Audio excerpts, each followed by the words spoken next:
የእግዚአብሔር ስጦታ ኃይልና አምልኮ ታምራቱን ሰጠን መንፈስ ቅዱስ ልኮ ያስታውቀን ዘንድ ሕያው ትምህርቱን። በመላው ዓለም የምትገኙ የተወደዳችሁ ውድ ካቶሊካውያን እንኳን ለጰራቅሊጦስ ክብረ በዓል በሰላምና በጤና ደረሳችሁ። ሰላም ካቶሊክ ቴሌቪዥን የጰራቅሊጦስ ክብረ በዓልን ምክንያት በማድረግ ልዩ የበዓል ዝግጅት ይዞላችሁ ቀርቧል። እስከ ዝግጅታችን ፍጻሜ ድረስ አብራችሁን እንድትቆዩ በአክብሮት እንጋብዛለን። የእግዚአብሔር ስጦታ ኃይልና አምልኮ ታምራቱን ሰጠን መንፈስ ቅዱስ ልኮ ያስታውቀን ዘንድ ሕያው ትምህርቱን።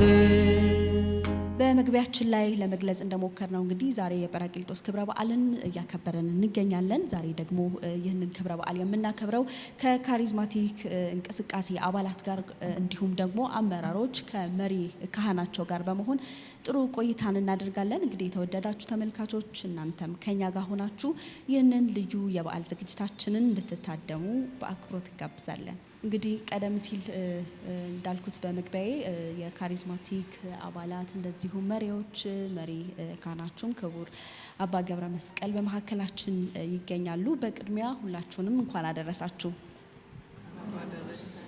መልካም እንግዲህ በዚህ ክብረ በዓል ከኛ ጋር ቆይታ ልታደርጉ መልካም ፍቃዳችሁ ሆኖ ስለመጣችሁ እጅግ አድርገን እናመሰግናለን። ጥሩ ቆይታም እንደሚኖረን እንግዲህ ተስፋ እናደርጋለን ማለት ነው። ቆይታችንን የምንጀምረው እንግዲህ ስለዚህ እንቅስቃሴ ጅማሮ በተመለከተ ነው። በተለይ ታሪካዊ ጅማሮ ምን ይመስላል የሚለውን እንመለከታለን። ይህ የካሪዝማቲክ እንቅስቃሴ እንግዲህ በ1967 ዓ.ም በአሜሪካን ሀገር እንደተጀመረ ይነገራል። እስቲ ትንሽ ነገር ስለ ታሪካዊ ዳራው ሀና ብትገልጽልን። እሺ፣ አመሰግናለሁ።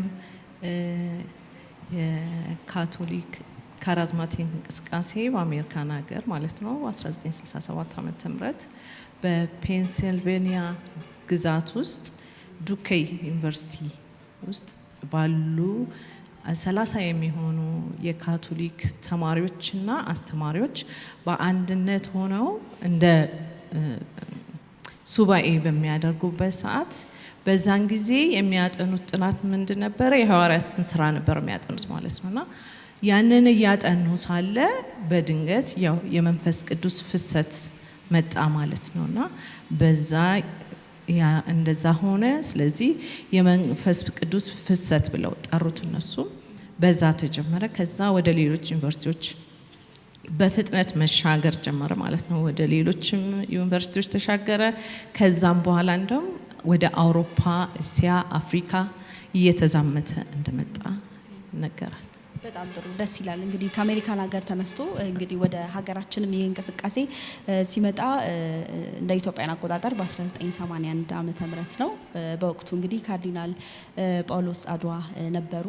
በዛ ጊዜ እንግዲህ ይህ እንቅስቃሴ በካቶሊካዊት ቤተክርስቲያን እውቅና ተሰጥቶት ተጀምሯል። በመጀመሪያዎቹ ዓመታት የነበሩ ይህ እንቅስቃሴ ይዞት የመጣው ጸጋና ተግዳሮቶችስ ምንድን ናቸው? በዛን ጊዜ እንግዲህ ወደ አዲስ አበባ ሲመጣ ማለት ነው መጀመሪያ አስመራ ነው። ከ50 ዓመት በፊት አስመራ አንድ ካህን ናቸው፣ የውጭ ካህን ናቸው፣ እሳቸው ናቸው የጀመሩት ማለት ነው። ከዛ ወደ አዲስ አበባ ሲመጣ አባ አምደ ሚካኤል የሚባሉ ካህን ናቸው፣ የፍራንሲስካን ካህን ወደ አዲስ አበባ አስመራ ነበሩ እሳቸው። ከዛ ወደዚህ ይዘው መጡ ማለት ነውና የኢማኩሌት ማህበር የሚባል ነበረ፣ እናቶች ማህበር ነበሩ። ከነሱ ጋራ የእግዚአብሔርን ቃል በማስተማር ይጀምራሉ ማለት ነው እሳቸው። በኋላም ወደ ካርዲናል ጳውሎስ ጻድዋ ይሄዱና ይሄንን ፈቃድ እንዲሰጣቸው ጠየቁ። በፈቃዱ መሰረት የኢትዮጵያ ካቶሊክ ካሪዝማቲክ ተጀመረ ማለት ነው። ይሄ እንቅስቃሴ ተጀመረ። በዛን ጊዜ ጥሩ የጸጋ ስጦታዎች ይገለጡ ነበረ። ሰዎች ወደ ንስሐ ወደ ቅዳሴ መመለስ ጀመሩ። ብዙ አገልግሎቶች ተፈጸሙ። በሽተኞች ይፈወሱ ነበር። ሌሎችም ነገሮች ይታዩ ነበር ማለት ነውና የጸጋ ስጦታዎቹ በይፋ ይታወቁ ነበር። መጽሐፍ ቅዱስን ማጥናት፣ ወጣቶች መነቃቃት ጀመሩ። የእግዚአብሔርን ቃል ማጥናት ጀመሩ። ወደ ንስሐ መመለስ ተጀመረ። ይሄ ነገሮች እነዚህ የጸጋ ስጦታዎቹ ታይተው ነበር በዛን ጊዜ ማለት ነው። ምናልባት ደግሞ እንደ ተግዳሮትም ሊነሱ የሚችሉ ጉዳዮች ይኖራሉና እስቲ እነሱን ደግሞ ብናነሳ በወቅቱ ምን አይነት ችግሮች ነበሩ? ከመቀበል አኳያ ከምእመናን ዘንድ የነበሩ ችግሮች ነበሩ? በዛን ጊዜ እንዴት ነው ይሄ ልምምድ ከዛ በፊት ስላልነበረ ማለት ነው። ከዛ በፊት ስላልነበረና ደግሞ ከውጭ ሀገር ጋራ ብዙ ልምምዶች ስላልነበሩን የኛ ሀገር ልምምድ ስላልነበረ እኛ ሀገር ውስጥ ያለ የፕሮቴስታንት ተጽዕኖ ስላለ ፕሮቴስታንት ይመስላል የሚል እንዲህ አይነት ተጽዕኖ እንደነበረ በዛን ጊዜ ማለት ነው። በዛን ወቅት እንደገና ደግሞ በነበረው መንግስት የደርግ መንግስት ስለነበረ ያም ተጽዕኖ እንደነበረ ነው። ጥሩ እንግዲህ ክቡር አባ ገብረ መስቀል የዚህ መንፈሳዊ እንቅስቃሴ መሪ ካህን ኖት። በኢትዮጵያ ካቶሊካዊት ቤተክርስቲያን ጥልቅ አስተምሮ እንዲሁም ቀኖና መሰረት ይህንን እንቅስቃሴ አዋህዶ ከማስኬድ አኳያ ያለውን ሚና እስቲ ደግሞ ይግለጹልን። እሺ፣ እግዚአብሔር ይስጥልኝ ስለ ጥያቄው። ትንሽ ከኢትዮጵያ ጋር ብቻ ከማለት በአጠቃላይ ከካቶሊክ ቤተክርስቲያን ጋር ከሚለው ሰፋ አድርጌ መነሳት እፈልጋለሁ። ቅድም እህቴ እንደገለጸችው ይህ እንቅስቃሴ የተጀመረው በ1967 በአሜሪካን ሀገር እንግዲህ ዩኒቨርሲቲ ተማሪዎች እና መምህራኖች አማካኝነት ነው። እንግዲህ ያን ጊዜ በሁለት ነገሮች ማየት አለብን። አንደኛው በዛን ጊዜ ክርስትና ትንሽ ደከምከም ያለበት ስም እንጂ ተግባሩ ብዙ በሆነበት ጊዜ ወይም አልሞቅም ወይም አልቀዘቀዝክም የሚል አይነት በነበረ ጊዜ እነዚህ ወጣቶች በክርስትናቸው ለመነቃቃት እና ለመበርታት እና የሐዋርያት ሥራ እያጠኑ በሐዋርያት ጊዜ ይሰራ የነበረው መንፈስ ቅዱስ እንዴት ዛሬ ሳይሰራም ወይ እንደነሱ እኛስ በእምነት መጠንከር የለብንም ወይ የሚል ጥያቄ እየጠየቁ የነበረበት ጊዜ ነው። ሁለተኛው ደግሞ ቅድም አባታችንም ሲያስተምሩ የሁለተኛ ጉባኤ ቫቲካን እንዳለቀ ማለት ነው። በ1965 አልቆ በ67 ማለት ጉባኤው ራሱ ቤተክርስቲያን በመንፈስ ቅዱስ ትመራለች፣ ቤተክርስቲያንን የሚመራት መንፈስ ቅዱስ ነው የተባለበት ዘመን ነው። እነዚህ ሁለቱን ማያያዝ ያስፈልጋል። ለምሳሌ እዛ ውስጥ ካሉ ሰነዶች አንዱ ስለ ተልእኮ የሚናገረው አድጀንተስ ወይም ደግሞ ወደ ህዝቡ መውጣት አለብን የሚል የሚስዮናዊ ተልእኮ መልእክት አለ። እዛ መልእክት ላይ ምን ይላል? መንፈስ ቅዱስ የተልእኮ ፊት አውራሪ ነው። በአማርኛ ፊት አውራሪ ቆንጆ ቃል፣ በእንግሊዝኛ ፕሮታጎኒስት ኦፍ ዘ ሚሽን ኢዝ ዘ ሆሊ ስፒሪት ይላል። ስለዚህ ለሚሽን የምንወጣው በመንፈስ ቅዱስና በመንፈስ ቅዱስ ነው። ስለዚህም መንፈስ ቅዱስ ነው የሚመራው የሚል ሀሳብም እየተሸራሸረ የነበረበት ጊዜ ነው።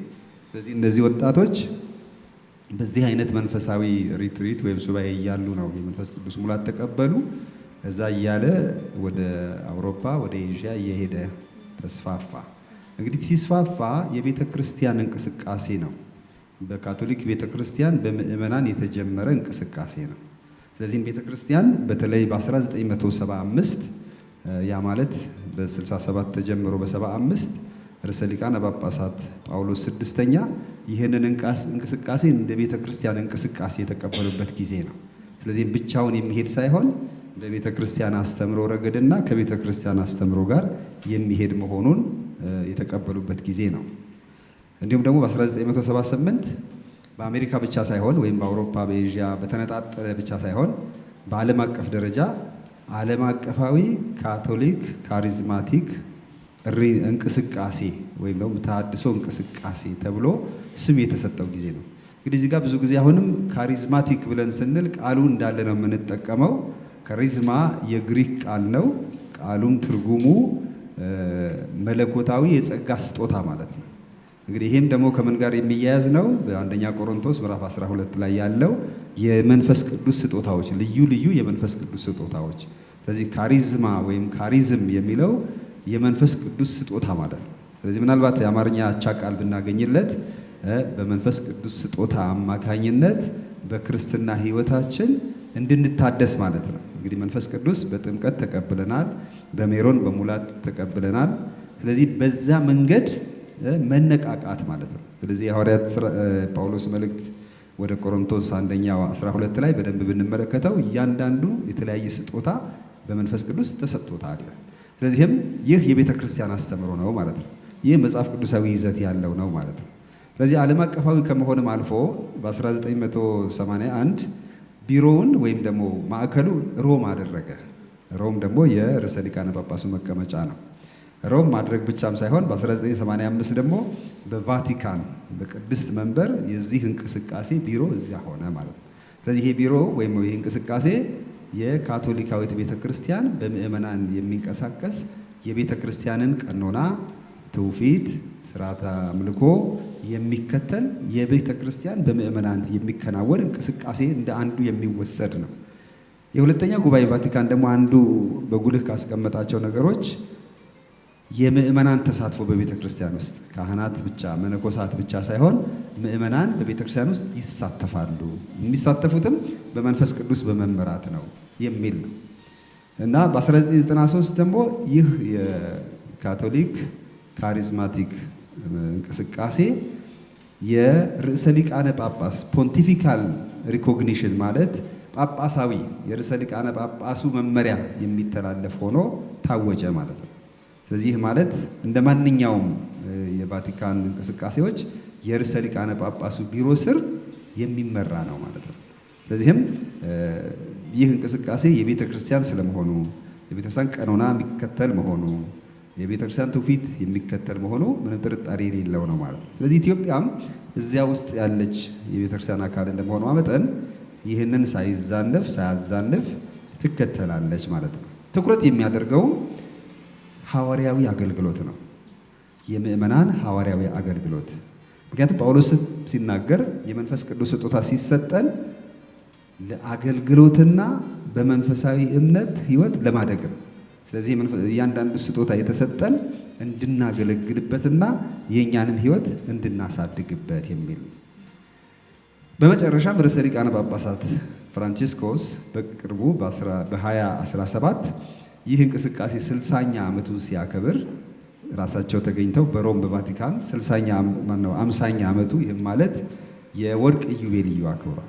በዚህ የወርቅ ኢዮቤልዩ ክብረ በዓል ርዕሰ ሊቃነ ጳጳሱ ይህ እንቅስቃሴ የቤተ ክርስቲያን እንቅስቃሴ እንደሆነ ለቤተ ክርስቲያን ትልቅ ስራ የሚሰራ መሆኑን ነገር ግን አንዳንድ ለምሳሌ አጽንኦት የሰጡበት አንድነት ይህ እንቅስቃሴ በመላው ዓለም ሆኖ ግን በአንድነት የሚንቀሳቀስ ሁለተኛ ይህ እንቅስቃሴ ለአገልግሎት የሚንቀሳቀስ ይሄ ለግልዝና እኔ እበልጣለሁ እኔ ተሻልኩ እኔ ቅድስና ማረጋገጫ ሳይሆን ለአገልግሎት የተሰጠ መሆኑ እና ደግሞ በቤተ ክርስቲያን ሕገ ቀኖና አስተምህሮ ትውፊት እንዲመራ ደግሞ በቤተ ክርስቲያን ከሚመሩ እንቅስቃሴዎች መሃል አንዱ እንዲሆን ተወስኖ አሁን በዚህ ምን ተብሏል? ስሙም ካቶሊክ ካሪዝማቲክ ዓለም አቀፍ እንቅስቃሴ እና ደግሞ ይህ እንቅስቃሴ ደግሞ በካቶሊካዊት ቤተ ክርስቲያን በምእመናን የሚንቀሳቀስ እንቅስቃሴ አካል አሁን በቫቲካን ካሉ ሚኒስቴር መስሪያ ቤቶች አንዱ ዲካስቴሪ ኦፍ ደ ሌይቲ ወይም ደግሞ የምእመናን ሐዋርያዊነት ኦፊስ ወይም ደግሞ ሚኒስቴር መስሪያ ቤት እንደማለት ነው። የመነኮሳት አለ፣ የካህናት አለ፣ ይሄ ደግሞ የምእመናን። ስለዚህ የካሪዝማቲክ እንቅስቃሴም የዚህ ኦፊስ ስር ያለ በምእመናን የሚንቀሳቀስ ለሐዋርያዊ አገልግሎት ለቤተ ክርስቲያን አገልግሎት የሆነ ስለሆነ በምንም አይነት ስለ ቀኖናዊ ትውፊታዊ ካቶሊካዊ ማንነቱ ጥርጣሬ የሌለውና እኛም እንደ አገሩ እንደ ኢትዮጵያ ሁኔታ ምክንያቱም ዓለም አቀፋዊ የተፈቀደው ነገር ወደ ኢትዮጵያ ሲመጣ ደግሞ በኢትዮጵያ ሁኔታ በኢትዮጵያ ነባራዊ የካቶሊክ ቤተ ክርስቲያን ሁኔታ ካቶሊካዊ መልኩን ካቶሊካዊ ቀለሙን ካቶሊካዊ አገልግሎትን ጠብቆ የሚንቀሳቀስ ነው ማለት ነው። ስለዚህ ይህ እንቅስቃሴ በካቶሊካዊት ቤተክርስቲያን በየጊዜው እንግዲህ በሂደት ድጋፎችን እያገኘ እንደዚሁም ደግሞ በቤተክርስቲያኒቱ ያለውን ጥልቅ ሚስጥራት ቀኖናና ትውፊት የሚደግፍና በቤተክርስቲያኗም እውቅና የተሰጠው እንቅስቃሴ ነው ማለት ነው። በጣም ጥሩ። ከዚህ ጋር በተያያዘ እንግዲህ አንዳንድ ምእመናን ደግሞ የተዛቡ ወይንም ደግሞ የተሳሳቱ አመለካከቶች በዚህ እንቅስቃሴ ላይ ሲገነዘቡ እናስተውላለን። ለአብነት እንኳን ብናነሳ ከሌሎች የእምነት ተቋማት ጋር የማመሳሰል ሁኔታዎች አሉና እነዚህን ነገሮች ካቶሊካዊት ቤተክርስቲያን እንዴት ነው የምታርማቸው? እንዴት ታስተምራለች? አዎ ጥሩ ጥያቄ ነው። እንግዲህ አንዳንድ ጊዜ ይሄ እንቅስቃሴ የኛ ነው የኛ አይደለም፣ ካቶሊካዊ ነው ካቶሊካዊ አይደለም የሚሉ ጥያቄዎች ይነሳሉ። የሚነሱበትን ምክንያቶች አሉ። ከነዚህም ውስጥ አንዱ ገና ከመጀመሪያም በአሜሪካም ሲጀመር እነዛ ካቶሊካውያን ከፕሮቴስታንት ወንድሞችና እህቶች ጋር ኤኩሜኒካል የክርስቲያኖች አንድነትን መሰረት ያደረገ በጋራ መጸለይ፣ በጋራ የመሆን ሁኔታዎች ነበሩ። ስለዚህም አንዳንድ ነገሮቹ ተመሳሳይ ሆነው የምናይበት ጊዜ አለ። ስለዚህም ይህ የተሳሳተ አመለካከት ብቻም ሳይሆን እንቅስቃሴውን ጠልቆ ካለማወቅ የመጣ ነው። ስለ እንቅስቃሴው ትክክለኛነት ካለማወቅ የሚመጣ ነገር ነው። ስለዚህ የመጀመሪያው ነገር ስለዚህ እንቅስቃሴ በቂ ግንዛቤ ሊኖረን ያስፈልጋል። ኢቭን ከስሙ ጀምሮ አሁን ራሱ በጠይቃችሁ እዚህም ያለ ሰው ካሪዝማቲክ ምን ማለት ነው ብል ቃሉ ምን ይላል ብል ብዙ ሰው በደንብ ላይ መልሰውም ይችላል። ስለዚህም የመጀመሪያ ነገር በእውቀት ማረም አለብን። ይኸውም የቤተ ክርስቲያን እንቅስቃሴ መሆኑን፣ ቤተ ክርስቲያን የምትደግፈው መሆኑን፣ ቤተ ክርስቲያን ውስጥ ያለ መሆኑን፣ ይሄኛው የመጀመሪያ መፍትሄ ነው። ሁለተኛው ታሪካዊ አመጣጡን ከማወቅ አንጻር ቅድም እንዳልኩት አንድ ነገር ሮም ተጀምሮ ሮም እንዳለ እዚህ እንዳለ አይመጣም፣ እንደወረደ አይመጣም። እንደ ሀገራችን መልክ፣ ቀለም፣ ባህል እና የአምልኮ አካሄድ መከተል መቻል አለበት። አንዳንድ ጊዜ የጸሎት አደራረጉ ለምን አይን ይጨፍናሉ፣ ለምን ሃሌሉያ ይላሉ፣ ለምን የሚሉ ብዙ ነገሮች ይነሳሉ። ይሄንን ከሌላ ጋር ለማያያዝ አያይዤ መመለስ ፈልጋለሁ። ለምሳሌ ኢትዮጵያ ውስጥ ከሰሜን እስከ ደቡብ የግዕዝና የላቲን ስርዓት ቅዳሴ አለ። ከሰሜን የመጡ ሰዎች ወደ መካከል ሲመጡ የላቲን ቅዳሴ ሰምተው መጨረሻ ምን ይላሉ? ዛሬ ቅዳሴ አልሰማንም፣ ምክንያቱም ይሄ ቅዳሴ ነው ማለት አይቻልም፣ ገና ሳይጀምር እኮ ነው ያለቀው ይላሉ።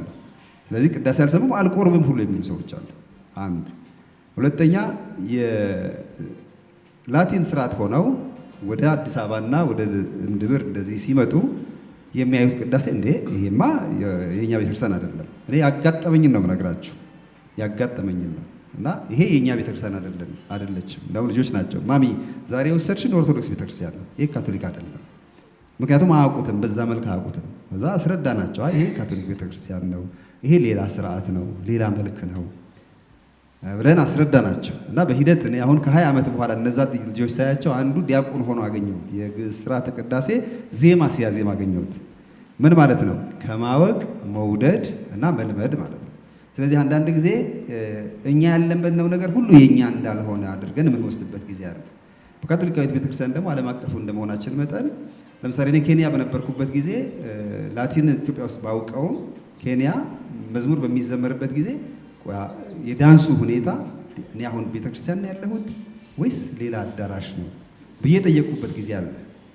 በኋላ ግን አመቱ ሊያልቅ ሲል ግን ወደዚህ ስመጣ ሚስ አደርገዋለሁ። ለካ ይሄ ነገር ኦፈርተሪ ሲያቀርቡ በቁርባን ጊዜ የሚደንሱት ዳንስ ሁሉ እንዴት መንፈሳዊ ነበር። በኋላ ነው የገባኝ። መጀመሪያ ግን ጭፈራ ነው የሚመስለው። ስለዚህ ሁል ጊዜ እኛ ያለመድነው ነገር ትክክል እንዳልሆነ ካቶሊካዊ እንዳልሆነ ከመተቸት ምንድን ነው መሰረቱ? መነሻው ምንድን ነው? ምክንያቱም ቤተክርስቲያን ብዙ አይነት መልክ ያላት ናት ካቶሊክ ቤተክርስቲያን። ሌላው ምሳሌ ልንገራችሁ። በሁለተኛው ጉባኤ ቫቲካን ጊዜ በ1962-65 የአፍሪካ ተወካዮች አንዷ የኢትዮጵያ ነበረች እና ወረብ እንዲያቀርቡ ተጠሩ። ግን የአውሮፓ ጳጳሳት እንዴ ይሄ ነገር ጭፈራ ነው፣ ይሄ ነገር በፍጹም ቤተክርስቲያን ውስጥ ሊደረግ አይገባም። ከዛ ሲብስ ደግሞ የኪስዋሂሊው የልታና ጭፈራ ሲመጣ ከበሮ ሁሉ ሲመጣ በፍጹም ይሄ ቤተክርስቲያንን አይወክልም ብለው የተከራከሩ ሰው ለምን አያውቁትም? እሱን ለማወቅ እዛም እዚህም ያለውን ልምድ መረዳት ያስፈልጋል። አሁንም ማተኮር ያለብን የቱ ጋር ነው? እነዚህ ሰዎች ካቶሊካዊ ቀኖና፣ ካቶሊካዊ አምልኮ፣ ካቶሊካዊ ምስጢራት፣ ካቶሊክ የሚያስብሉ ነገሮች ተሸራርፈዋል ወይ? እንዴት ዘመረ፣ እንዴት አሸበሸበ የሚለው አይደለም። ማተኮር ያለብን እምነታቸው፣ አስተምህሯቸው ካቶሊካዊ ነው አይደለም የሚል። ስለዚህ ካቶሊካዊነት የምንለካው ትልቁ ነገር በምስጢራት፣ በስርዓተ አምልኳችን፣ በአንቀጸ ሃይማኖታችን ላይ ነው። ስለዚህም ይህንን በማወቅ ልናሻሽለው እንችላለን። የእንቅስቃሴውም አባላት ብትሆኑ ኢትዮጵያ ውስጥ ኬንያ እንዳሸበሸብ ነው ልናሸበሽበን እንችላለን፣ ወይም ደግሞ ሌላው ሀገር እንደምናደርገው ማለት ነው። ለምን እኛ ኢትዮጵያ ውስጥ ለምሳሌ እኛ የአበሻ ቀሚስ ለብሰን እንደዚህ በደንብ ደምቀን ስንመጣ ራሱ ትርጉም አለው። አንዳንድ ጊዜ አሁን ባለው የዓለማችን የክርስትና አኗኗር እና አሰባበክ አስተምህሮ ክርስቶስን ልክ እንደ አገልግሎት ሰጪ የሚቆጥሩ እየበዙ ነው እና ብዙ ቸርቾችም የሚከፈቱት ከዛ አንጻር ነው። ኑ እኛ ጋር ፈውስ አለ፣ ኑ እኛ ጋር ይሄ አለ፣ ኑ እኛ ጋር ይሄ አለ፣ ኑ እኛ ጋር ክርስቶስ አለ አይደለም፣ ኑ እኛ ጋር ይሄ አለ። አሁንም እኛ ጋር የሚመጡ ሰዎች ወደ ካሪዝማቲክ እንቅስቃሴ የሚመጡ ሰዎች የሚመጡት ለአገልግሎት ከመሰላቸውና ለመፈወስ ከጭንቀት ለመውጣት ከዚህ ለመዳን እያሉ የሚመጡ ከሆነ መጨረሻቸው ወዴት ይሆናል ማለት ነው? ይህንን አገልግሎት የበለጠ ወዳለበት መሄድ ያመጣል። ግን ክርስቶስን ከሆነ የሚፈልጉት ሕይወታቸውን ለመስጠት ቅዱስ ፍራንቺስኮስ አባታችን እንደምሳሌ ያስቀምጠዋል። እስከ መጨረሻው እንደ ክርስቶስ ራሱን ለመስጠት የሚመጣ ክርስቲያን በበዛ ቁጥር ግን የእድገት መሰረት ይሆናል ማለት ነው። ስለዚህ አሁንም በተለይ ለወጣቶች ወደ ካሪዝማቲክ እንቅስቃሴ ለጸሎት ስትመጡ ምንድን ነው የምትፈልጉ? መሻታችን ምንድን ነው? ክርስቶስን ነው ወይስ አገልግሎቱን ነው? አሁንም የአባታችን ስጋት ይሄ ይመስለኛል። ክርስቶስን የምንፈልግ ከሆነ ይሄ እንቅስቃሴ የእድገት በር ነው። አገልግሎቱን የምንፈልግ ከሆነ ግን የመጥፊያ በር ነው። ለምን ብዙዎች እንደውም የዚህ መንፈስ ቅዱስ ብዙ አይሰራም፣ እዛ ያለው የበለጠ ኃይለኛ ነው። እንግዲህ ከምን አንጻር ነው ያገኘሁት? ትርፉ ስንት ነው? በትርፍና ኪሳራ የምናሰላው ከሆነ ክርስቶስ ማለት ነው። ስለዚህ ከዛ አንጻር ነውና ያ እንዳይሆን በተለይም ወደዚህ የሚገቡ ሰው እንቅስቃሴ የምንገባ ሰዎች በቂ ግንዛቤ እንዲኖር ያስፈልጋል። ሌላው ሁሉም ሰው የግድ የዚህ እንቅስቃሴ አባል መሆን የለበትም። በካቶሊካዊት ቤተክርስቲያን ብዙ እንቅስቃሴዎች አሉ። ክርስትናን ለማጠናከር አገልግሎትን ለማስፋት ብዙ እንቅስቃሴዎች አሉ። እዚህ አዲስ አበባ ጎልቶ የምናየው ሌላ የእናቶች የፍልሰታ ማርያም ፍልሰታ ማርያም ምን ያህል አገልግሎት እየሰጠ እንደሆነ እንመለከታለን። የብዙዎች መባረክ፣ ወደ አገልግሎት መምጣት፣ የብዙዎች የእምነት ማደግ መለወጥ ምክንያት ነው። ሌሎችም አሉ በየቁም ስናያለን። ስለዚህም ወሳኙ ነገር ለምን አንጻር ነው ራሱ ክርስትናን ከምን አንጻር ነው የምንፈልገው የሚለው ነገር ነው እና ካሪዝማቲክ እንቅስቃሴ ዓላማው ክርስትናን በሙላት ለመኖር ነው። እነዛም ወጣቶች አስታውሱ፣ እንዴት ነው እኔ በክርስትናዬ ሙሉ እምነት አሳድሬ ተለውጬ የምኖረው የሚለው ነው እንጂ እንዴት ነው በዚህ የምፈወሰው፣ እንዴት ነው በዚህ ሀብታም የሚሆነው፣ እንዴት ነው በዚህ ስኬታማ የሚሆነው የሚል ከሆነ ጥያቄው መጥፊያ ነው የሚሆነው። ምክንያቱም ወንጌል የስጋ ፍላጎት ማርኪያ፣ የስጋ ጥማት ማስፈጸሚያ አይደለም፣ ህይወት የምንሰጥበት ቦታ ነው። ምክንያቱም ክርስቶስ ራሱን እንደሰጠ እኔም ለክርስቶስ ራሴን መስጠት የሚል ስለሆነ ነው። የእግዚአብሔር ስጦታ ኃይልና አምልኮ ታምራቱን ሰጠን መንፈስ ቅዱስ ልኮ ያስታውቀን ዘንድ ሕያው ትምህርቱን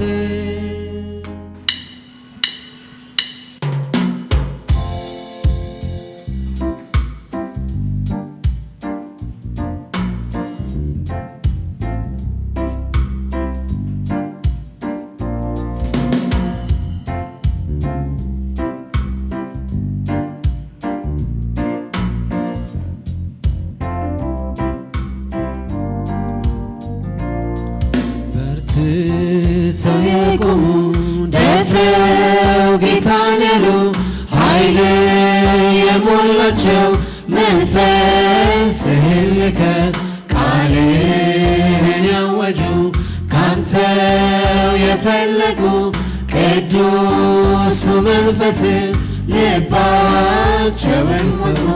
በርትተው የቆሙ ደፍረው ጌታን ያሉ ኃይል የሞላቸው መንፈስህን ልከህ ቃልህን ያወጁ ካንተው የፈለቁ ቅዱሱ መንፈስ ልባቸውን ሞልቶ መንፈስ ቅዱስ ና የሕዝብህን ልብ ሙላ አንተው ምራ የታሰረውንም ፍታ መንፈስ ቅዱስ ና የሕዝብህን ልብ ሙላ አንተው ምራ የታሰረውንም ፍታ ተስፋው አያሳፍርም ጌታ ከቶ አይተወንም በኃይል እንድንጸና መንፈስ ቅዱስ ና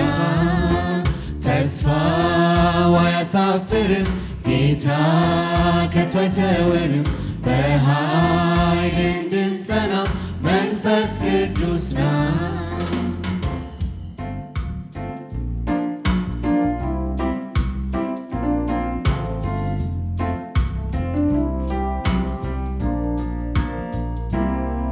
ድንጋይ የሆነ ልብ መሻት የጎደለው መንፈስ ቅዱስ ሆይ ና እባክህን ጎብኘው አንተ ባለ ጊዜ ኃይል ይሞላናል ቃልን ልንመሰክር ማንስ ያስፈራናል ድንጋይ የሆነ ልብ መሻት የጎደለው መንፈስ ቅዱስ ሆይ ና እባክህን ጎብኘው አንተ ባለ ጊዜ ኃይል ይሞላናል ቃልን ልንመሰክር ማንስ ያስፈራናል መንፈስ ቅዱስ ና የሕዝብህን ልብ ሙላ አንተው ምራ የታሰረውንም ፍታ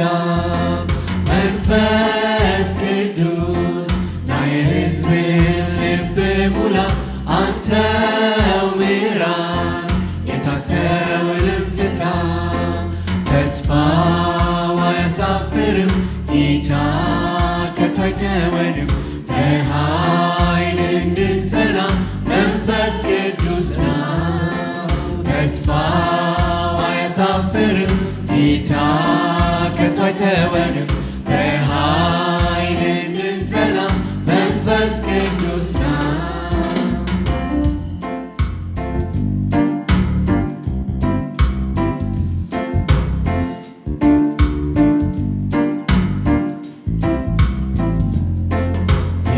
የሕይወትን ጉዞ ጀምረ ይሆናል የጌታ ምሳሌ መንገዱን መርጠሃል መንፈስ ቅዱስ አለ ስትደክም ስትዝል ኃይልህን ያግዛል ያጸናል እግርህን የሕይወትን ጉዞ ጀምረ ይሆናል የጌታ ምሳሌ መንገዱን መርጠሃል መንፈስ ቅዱስ አለ ስትደክም ስትዝል ኃይልህን ያግዛል ያጸናል እግርህን መንፈስ ቅዱስ ና የሕዝብህን ልብ ሙላ አንተው ምራ የታሰረውንም ፍታ መንፈስ ቅዱስ ና የሕዝብህን ልብ ሙላ አንተው ምራ የታሰረውንም ፍታ ተስፋው አያሳፍርም ጌታ ከቶ አይተወንም በኃይል እንድንጸና መንፈስ ቅዱስ ና ተስፋው አያሳፍርም ጌታ ከቶ አይተወንም በኃይል እንድንጸና መንፈስ ቅዱስ ና ተስፋ አለኝ በሰማይ ልኖር ከኢየሱስ ጋር የምድርን ፈተና በድል እወጣና ተስፋ አለኝ በሰማይ ልኖር ከኢየሱስ ጋር የምድርን ፈተና በድል እወጣና እግዚአብሔር መንፈስ እጅግ በዝቶልኛል ጌታ በርትቶኛል። የእግዚአብሔር መንፈስ እጅግ በዝቶልኛል። በእምነቴ እንድጸና ጌታ በርትቶኛል። የእግዚአብሔር መንፈስ እጅግ በዝቶልኛል። በእምነቴ እንድጸና ጌታ በርትቶኛል። የእግዚአብሔር መንፈስ እጅግ በዝቶልኛል። በእምነቴ እንድጸና ጌታ በርትቶኛል።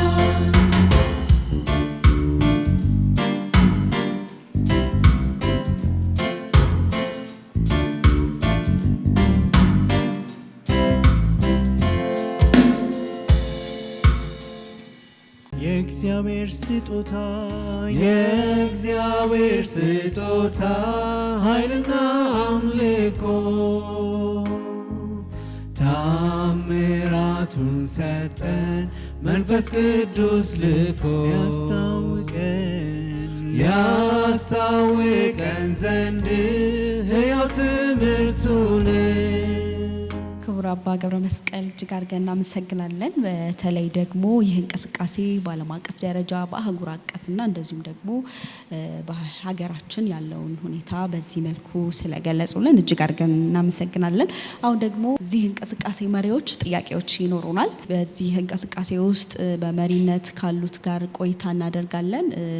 በዚህ እንቅስቃሴ ውስጥ እንግዲህ ለካቶሊካዊት ቤተክርስቲያን በተለይ ደግሞ ይህ እንቅስቃሴ ለካቶሊካዊት ቤተክርስቲያን ምን በጎ ተጽዕኖ አበረከተ? ምን መንፈሳዊ ፍሬን አበርክቷል? ከተጀመረበት ጊዜ ጀምሮ እስካሁን ባለው ጉዞ ምን መንፈሳዊ ፍሬ አስገኝቷል ለካቶሊካዊት ቤተክርስቲያን? የምእመን ለውጥ ቤተክርስቲያን ላይ ጉልህ የሆነ መልካም አስተዋጽኦ ያደርጋል። ስለዚህ አንደኛው ልክ አንድ ግለሰብ የህይወት በመንፈስ ቅዱስ ሴሚናር ሲማር ኢትዮጵያን ካቶሊክ ካሪዝማቲክ መጥቶ ሲማር መጀመሪያ የሚሆነው ነገር የህይወት ለውጥ ይከናወናል። ይሄ ምንድነው? በጸሎት ህይወት የበለጠ ከእግዚአብሔር ጋር በመቆራኘት ከእግዚአብሔር ጋር ያለውን ግንኙነት የጠበቀ እንዲሆን ይረዳዋል። አንደኛው ትልቁ አስተዋጽኦ ይሄ ነው የሚሆነው። ከዚህም ባለፈ የህይወት ለውጡ ደግሞ ከእግዚአብሔር ጋር ባለው ግንኙነት የሚያገኘው የህይወት ለውጥ ብዙ የሆኑ መንፈሳዊ ፍሬዎችን ለቤተክርስቲያን እንዲሰጥ ያደርገዋል። እንግዲህ እንደሚታወቀው ብዙ የኛ አባላት ቤተክርስቲያን ላይ በጉልህ የሚታይ ትልቅ የሆነ መልካም አስተዋጽኦ ያደርጋሉ። በዝማሬ አንደኛው አይደል፣ ሁለተኛ የተለያዩ ቦታዎች ምክር ቤት አገልግሎት በመስጠት አይደል፣ የተለያዩ የቤተክርስቲያኗ ላይ ያሉት ዘርፎች ላይ በመሳተፍ ትልቅ የሆነ የመንፈስ ቅዱስ ፍሬ የሚገለጥበትን መንገድ ያሳያሉና አንደኛው ጉልህ አስተዋጽኦ ይሄ ነው። መልካም እንግዲህ እንቅስቃሴ ከተጀመረ ጀምሮ እንግዲህ ብዙ በረከቶች ማግኘት ችለናል። እጅግ ደስ ይላል። ሌላው እንግዲህ በአሁኑ ሰዓት እንግዲህ በማህበሩ በአገልግሎታችሁ ውስጥ እንደ ተግዳሮት የምናነሳቸው ምናልባት ከወጣት ተሳትፎ አንጻር ሊሆን ይችላል፣ በአሰራር እንደዚሁም ደግሞ ከውጪ ተጽዕኖ አንጻር ልታነሷቸው የምትችሏቸው ተግዳሮቶችስ ምንድን ናቸው? ያው ካሪዝማቲክ እንቅስቃሴ በመጣበት ዘመን በመጣበት አመታት ሁሉ በተለይ ኢትዮጵያ ውስጥ ያለው ካሪዝማቲክ እንቅስቃሴ በብዙ ተግዳሮቶች ውስጥ ነው የመጣው። ያው እኛም ጆይን ካደረግንበት ጊዜ ጀምሮ ያየነው አለ፣ ሌሎችን ደግሞ ያው በታሪክ የሰማነው አለ። አሁን የመጀመሪያ ተግዳሮት ብለን ልናነሳ የምንችለው ነገር የተወሰኑ ምእመናን አካባቢ ቤተክርስቲያን ዙሪያ ያለው የተዛባ አመለካከት፣ የተዛባ ግንዛቤ ስለ እንቅስቃሴው ዓላማ፣ ራዕይ፣ ቤተክርስቲያን ውስጥ ምን አይነት ለውጥ ሊያመጣ እንደሚችል አለመረዳቱ ለኛ ትልቅ ተግዳሮት ነው። ምክንያቱም ግብዣ በምናደርግበት ጊዜም አገልግሎት ለማድረግም እንደ ተግዳሮት የሚሆንብን ነገር ነው። መጀመሪያ ካሪዝማቲክ እንቅስቃሴ ያው በዋናነት የሚታወቀው ህይወት በመንፈስ ቅዱስ ሴሚናር ትምህርት ስልጠና ይሰጣል እና በብዛት ከምእመናን ውስጥ ወጣቶች ሞር ይሳተፋሉ፣ ሌሎች እናቶችም አባቶችም እንዳሉ ያው ያ ትምህርት ደግሞ ብዙ ጊዜ ትልቅ የሆነ የህይወት ለውጥ ፐርሰናል የህይወት ለውጥ ያመጣል። ያው መንፈሳዊ መነቃቃት መንፈሳዊ ግለት ይኖራል እና በዛ በግለት ውስጥ ደግሞ ከቤተ ክርስቲያን ጋር ያው ማደግ መንፈሳዊ ነገር የሚቆም ስላልሆነ ሁሌም ለትለት የምናሳድገው ነገር ነው። አንዳንዴ አለመረጋጋት ቤተ ክርስቲያን ውስጥ ከሚስጥራት አንፃር ከሚስጥራት መጉደል በተለይ ደግሞ ሀገራችን ውስጥ ስናየው እንደ ኢትዮጵያ ካቶሊክ ቤተ ክርስቲያን ያው የምእመናን ቁጥር ከሌሎች ቤተ እምነቶች አንፃር አነስ ያለን እና ሞሮፍ የሌላ ቤተ እምነቶችም ተጽዕኖ ይኖራል። ያው በቅርብ የምናየው ኤክሰርሳይዝ የራሳችን ስላልሆነ ራስን ያለ መሆን ነገር ለኛ ምክንያቱም የእንቅስቃሴያችን አላማ ይሄ ስላልሆነ ለኛ ትልቅ ተግዳሮት ነው። ሌላኛው ተግዳሮት ብለን የምናነሳው ትንሽ ላለፉት አመታት ያው መሪ ካህን አጥተን ነበር። አሁን ያው እግዚአብሔር ይመስገን መሪ ካህን አግኝተናል። ለኛ ለማንኛውም እንቅስቃሴ ያው መሪ ካህን አስፈላጊ ነው። በተለይ ደግሞ የኛ እንቅስቃሴ ትልቅ ምእመናን ላይ ትልቅ የህይወት ለውጥ የሚያመጣ እንቅስቃሴ ነው። ለዛ የሚመራው የሚያርመው የሚያንጻው እረኛ ያስፈልገዋል እና ላለፉት ጊዜያት ውስጥም የተወሰኑ መሪ ካህናቶች ተመድበውልናል። ግን ያው የእንቅስቃሴው እውቀት ግንዛቤም ቢኖራቸው በጥልቀት ደግሞ ከኛ ጋር ሆነው ልምምዱ ስላልነበራቸው በቅርበት ካለመስራት የተነሳ ያው ለኛ ትንሽ ተቸግረን ነበር። መልካም እንግዲህ በዋናነት የግንዛቤ እጥረት ጋር ተያይዘው የሚመጡ ክፍተቶች ናቸው በብዛት ያነሳሻቸው። አይዞ ቤተክርስቲያን ካቶሊካዊት ቤተክርስቲያን ቀደም ሲል እንደጠቀስሹ እንግዲህ መሪ ካህን ሳይኖራችሁም ያሳለፋችሁት ጊዜ እንዳለ ገልጸሻልና አሁን በአፍሪካ አህጉር ላይ ባሉ ሀገራት እንደ ዩጋንዳ፣ ታንዛኒያ ባሉ ሀገራት ላይ ይህ እንቅስቃሴ በቤተክርስቲያኒቱ በጣም ይደገፋል። ለአብነት ዩጋንዳ ላይ እንኳን ብናነሳ ከ90% በላይ የሚሆኑ ካቶሊካውያን በካሪዝማቲክ እንቅስቃሴ ውስጥ ያሉ ናቸው። እንደገና ደግሞ ጳጳሳቱ በካቶሊካዊት ቤተክርስቲያን በአገሪቱ ያሉ ጳጳሳት ሴሚናር እንዲወስዱ ይደረጋል። ከዛ አኳያ ወደ ሀገራችን እንመለስና ምንም እንኳን እንደዛ ባይሆንም እንዴት ነው አሁን ላይ ባለው ሁኔታ ጳጳሳት መሪ ካህን ከመመደብ አኳያ እንደዚሁም ደግሞ የሚያደርጉት ድጋፍ እንዴት የሚገለጽ ነው? አሁን እንግዲህ ከረንትሊ ባለንበት የመጀመሪያው ስቴፕ ነው መሪ ካህን አግኝተናል። እንግዲህ ከዚህም በኋላ ተስፋ እናደርጋለን እንደዚሁም ጳጳስ እናገኛለን ብለን ተስፋ እናደርጋለን። ያው እየጸለይን ነው እና በጣም ያው ህይወት በመንፈስ ቅዱስ ሴሚናር የካሪዝማቲክ አባል ለመሆን እንቅስቃሴው ላይ ለመሳተፍ ብቻ ሳይሆን ለሁሉም ለካቶሊካውያን ምእመን በጣም አስፈላጊ ነው ብዬ አስባለሁ። በተለይ ሌሎች ሀገሮች ባላቸው ልምድ እና ህይወት በመንፈስ ቅዱስ ሴሚናር ለሁሉም ክፍት ነው። አባል ለመሆን ብቻ ሳይሆን መጥቶ ተምሮ ያው ያለውን ነገር መንፈሳዊነት የግል መንፈሳዊነትን ለማሳደግ የሚጠቅም ትምህርት ነውና ለምእመናን ብቻ ሳይሆን ለካህናትም ለሙሉ ለጳጳሳትም ለደናግላትም ለሁሉም አስፈላጊ ነው። ሌሎች ሀገራቶች ላይ ይሄ ልምድ አለ ይሰጣል እና እንግዲህ ተስፋ እናደርጋለን እኛ ግን ሀገር ላይ ያው ሞር ለአገልግሎት በደንብ የሚያነሳሳ የሚያነቃ ስለሆነ። መልካም ትጋርገን እናመሰግናለን። ትንሽ ሀሳቦችን ለማጠናከር ነው ሳሪ ያነሳችሁ ላይ እንደሚታወቀው በአፍሪካ በተለይ በካሪዝማቲክ እንቅስቃሴ በተለይ በምስራቅ አፍሪካ በኩል ቅድም እንዳነሳሽው የዩጋንዳ ኤክስፒሪየንስ ትልቅ ተደርጎ የሚወሰድ ነው። ለብዙዎች ምሳሌ አራያ ሆኖ የሚጠቀስ ነው። ከዛም ባልተናነሰ በዛው ደረጃ የታንዛኒያም ልምድ ትልቅ የሚባል ነውና በዋናነት እነሱ ጋር ያለው ዋናው ትልቁ ነገር ቅድም እንዳነሳሽው እንቅስቃሴው በምእመናን ብቻ ሳይሆን በካህናት ደናግላን በደንብ ተሳትፎ የሚያደርጉበት ስለሆነ ለጥንካሬው ከፍተኛ የሆነ አስተዋጽኦ እንዲኖረው አድርጓል። ከዚህም በተጨማሪ በተቋማትም ደረጃ ብዙ የሄዱ ናቸው። ለምሳሌ የራሳቸው የሱባኤ ማዕከል አላቸው። ዩጋንዳ ውስጥ ካቲካሙ የሚባልና ሌላ ቦታ ላይ በጣም ተጠናክሮ ከዛሬ ስንት ዓመት በፊት ያቋቋሙታልና ወደዛ ተቋም የሀገራቸው ሰዎች ካቶሊካውያን ብቻ ሳይሆኑ ከምስራቅ አፍሪካ ከሌሎችም አካባቢ የመጡ ይህንን የህንጸት ስርዓት ትምህርት በደንብ ክትትል የሚያደርጉበት ነው እና በዛ ደረጃ ጭምር እጅግ የተጠናከሩ ናቸው። ሌላው ጉልህ ሆኖ ከነሱ በልምድነት የምንቀስመውም ቅድም አባቴም እንደተናገሩት ከሚስጥራት ጋር ያላቸው ቁርኝት ነው። በደንብ የካሪዝማቲክ እንቅስቃሴ ሀሳብን ከቤተ ክርስቲያን ያላት ጸጋዎችና ስጦታዎች አንጻር በደንብ አቆራኝተው እየተጠቀሙበት ስላለ ለማደጋቸው ከፍተኛ የሆነ እድል ሰጥቷቸዋል እና እኛም ያንን እንደ ትልቅ ተሞክሮ ነው የምናየው። አሁንም በዚህ ረገድ በጣም በብዙ ለመስራት ጥረት እያደረግን ያለ ነው።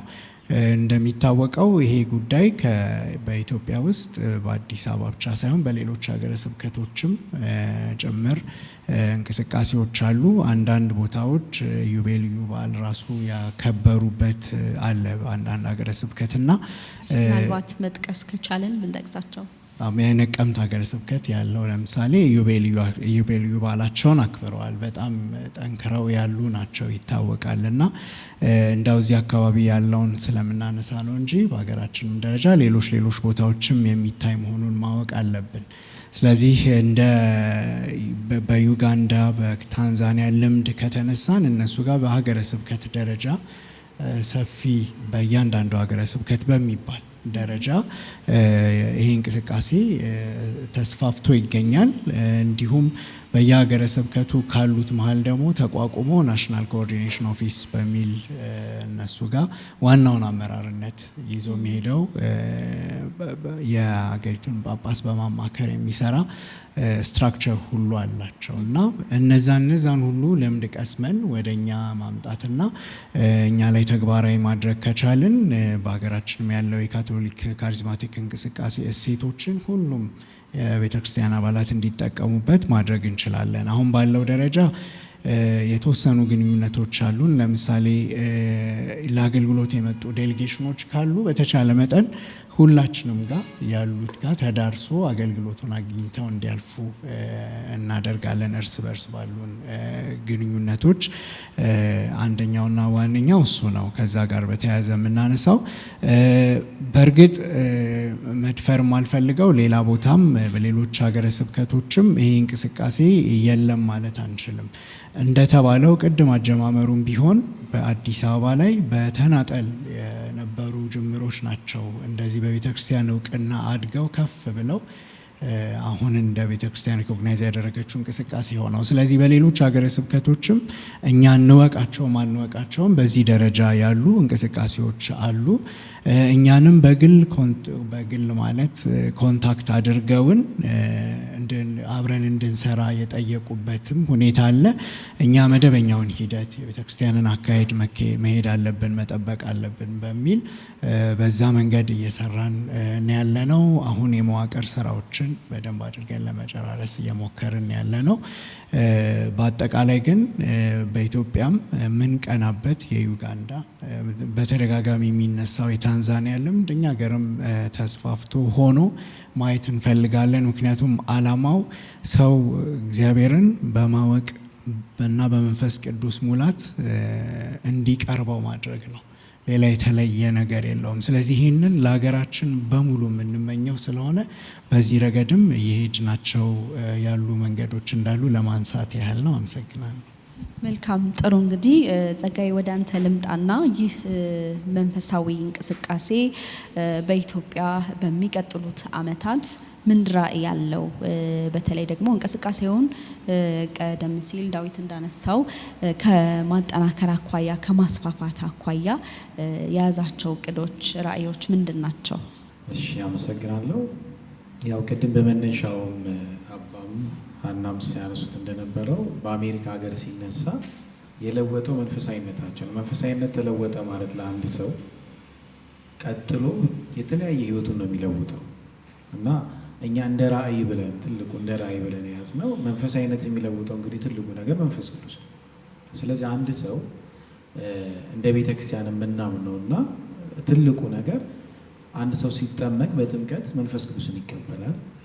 እንደገና ደግሞ በሚስጥረ ሜሮን የታተመበት ያ መንፈስ ቅዱስ አለ። ግን ያ መንፈስ ቅዱስ ሲገለጥ ሲወጣ ምን ያደርጋል? በሰው ህይወት ውስጥ እውነተኛ ተጽዕኖ ሲመጣ ያ ሰው ለጽድቅ ህይወት፣ ለከበረ ህይወት ወይ ደግሞ ለእግዚአብሔር ቤት አገልግሎት የሚሰጥ ማንነት ነው የሚኖረው። ስለዚህ እኛ እንደ ራእይ ሁሉም ሰው ጋር ተደራሽ የሆነ በቃል ሙላት የሆነ በመንፈስ ቅዱስ የሚመራ ማንነትን እስኪወጣ ለሁሉም ሰው ይሄ ሴሚናር እንዲደርስ ራእይ ብለን ይዘናል። የተለየ አይደለም። ቅድም እንደነገርኩሽ ነው። ማንም ሰው ያ መነቃቃት ያስፈልገዋል። ቅድም አባታችንም ሲያስተምሩ ነበር። በአንድ ሰው ህይወት ውስጥ ተልእኮ ካለበት ያን ተልእኮ ኃይል ሳትቀበሉ እንዳትወጡ ነው የተባሉት። ለምን? ተልእኮ ስላለባቸው። ስለዚህ ሁሉ ለተልእኮ የሚያበቃው ደግሞ ከመንፈስ ቅዱስ ጋር የሚኖር ህብረት ነው። ስለዚህ እኛም እንደ ካሪዝማቲክ እንቅስቃሴ ሁሉም ሰው ለተልእኮ በሚሆን ማንነት ውስጥ እንዲገባ በቃል መሞላት፣ በመንፈስ ቅዱስ መመራት የሚልን ህይወት ሊይዝ ይገባል። ስለዚህ ይሄ ያለን ነገር ነው። በሚስጥራት የተቀበልነው ነገር ግን እንዲገለጥ እንሰራለን። ለዚህም እንግዲህ በቀጣይ ዓመታቶች እንግዲህ በሌሎችም ሀገረ ስብከቶች ይሄ እንቅስቃሴ እንዲስፋፋ ይሄ ህይወት በመንፈስ ቅዱስ ሴሚናር ለአንድ ሰው የመጀመሪያ የመነቃቃት ህይወቱ ነው። ከክርስቶስ ጋር ያለውን ፍቅር የሚያሳድግበት ነው። ስለዚህ ለሁሉም እንዲሰጥ እስኪ አንድን ሰው ጠርተሽ ብትጠይቂው መነቃቃት መለወጥ የማይፈልግ ማንም ሰው የለም። ግን እንዴት ያመጣዋል ነው የሚያመጣው ደግሞ በመንፈስ ቅዱስ የሆነ መንፈስ ቅዱስ ነው ሊሰጠው። ስለዚህ ያንን ነው የምናደርገው እና በሌሎች ሀገረ ስብከቶችም ይሄ ነገር የበለጠ እንዲሰራበት የበለጠ እንዴት የምዕመናን ጥያቄ ነው። ለምሳሌ ምዕመናን ሁሉ ከቫቲካን ሁለተኛ ቅድም አባ ሲያነሱ ነበር አይደለ? ምዕመናን በተልእኮ ውስጥ ነው። ሁላችንም እንደ ካቶሊክ ምዕመን አገልጋይ ነኝ ብሎ የማሰብን ነገር ሊሰጥ የሚችለው መንፈስ ቅዱስ ነው። ያለበለዚያ ሁሌ ጠባቂ ነው የምንሆነው። እዚህ ያ እንዳይፈጠርም ይሰራል ማለት ነው። ይሄ በቀጣይ ዓመታቶች በተለይ ምዕመናኖች ላይ የበለጠ ለመስራት እንግዲህ ራእይ ብለን ይዘናል። የተለያዩ እነዚህ ዓላማዎች ብለን ከያዝናቸው ውስጥ እንግዲህ በእነዚህ ቀጣይ እንደ እግዚአብሔር ከረዳን 5 ዓመታቶች ውስጥ የበለጠ ሰፍቶ መሄድ በየሀገረ ስብከቱ ትምህርቶቹን ማዘጋጀት፣ ሴሚናሮቹን መስጠት። ይሄ ሴሚናር ደግሞ ሌላ እንትን የለውም። አሁን ኢንተርናሽናል የሆነ ሴሚናር ስለሆነ ዩጋንዳ ብትሄጂ፣ አሜሪካን ብትሄጂ፣ አውሮፓ ብትሄጂ የምታገኘው ህይወት መንፈስ ቅዱስ መነቃቃት ሴሚናር ተመሳሳይ ነው። ስለዚህ ይሄ ተመሳሳይ ሴሚናር ሁሉም ሰው ቢያገኘው ቅድም እንደተባለው አባል ሊሆን እኮ አይደለም፣ የካሪዝማቲክ አባል የመሆን ጉዳይ አይደለም። ግን ለተልእኮ የሚወጣ መቀረጽ ወይ መገንባትን በዛ እንዲያስብ ስለሚያደርግ እንግዲህ ይህን ራእይ ብለን ይዘን ለመንቀሳቀስ አስበናል እና በዚህ እንትን ብለው መልካም፣ በጣም ጥሩ።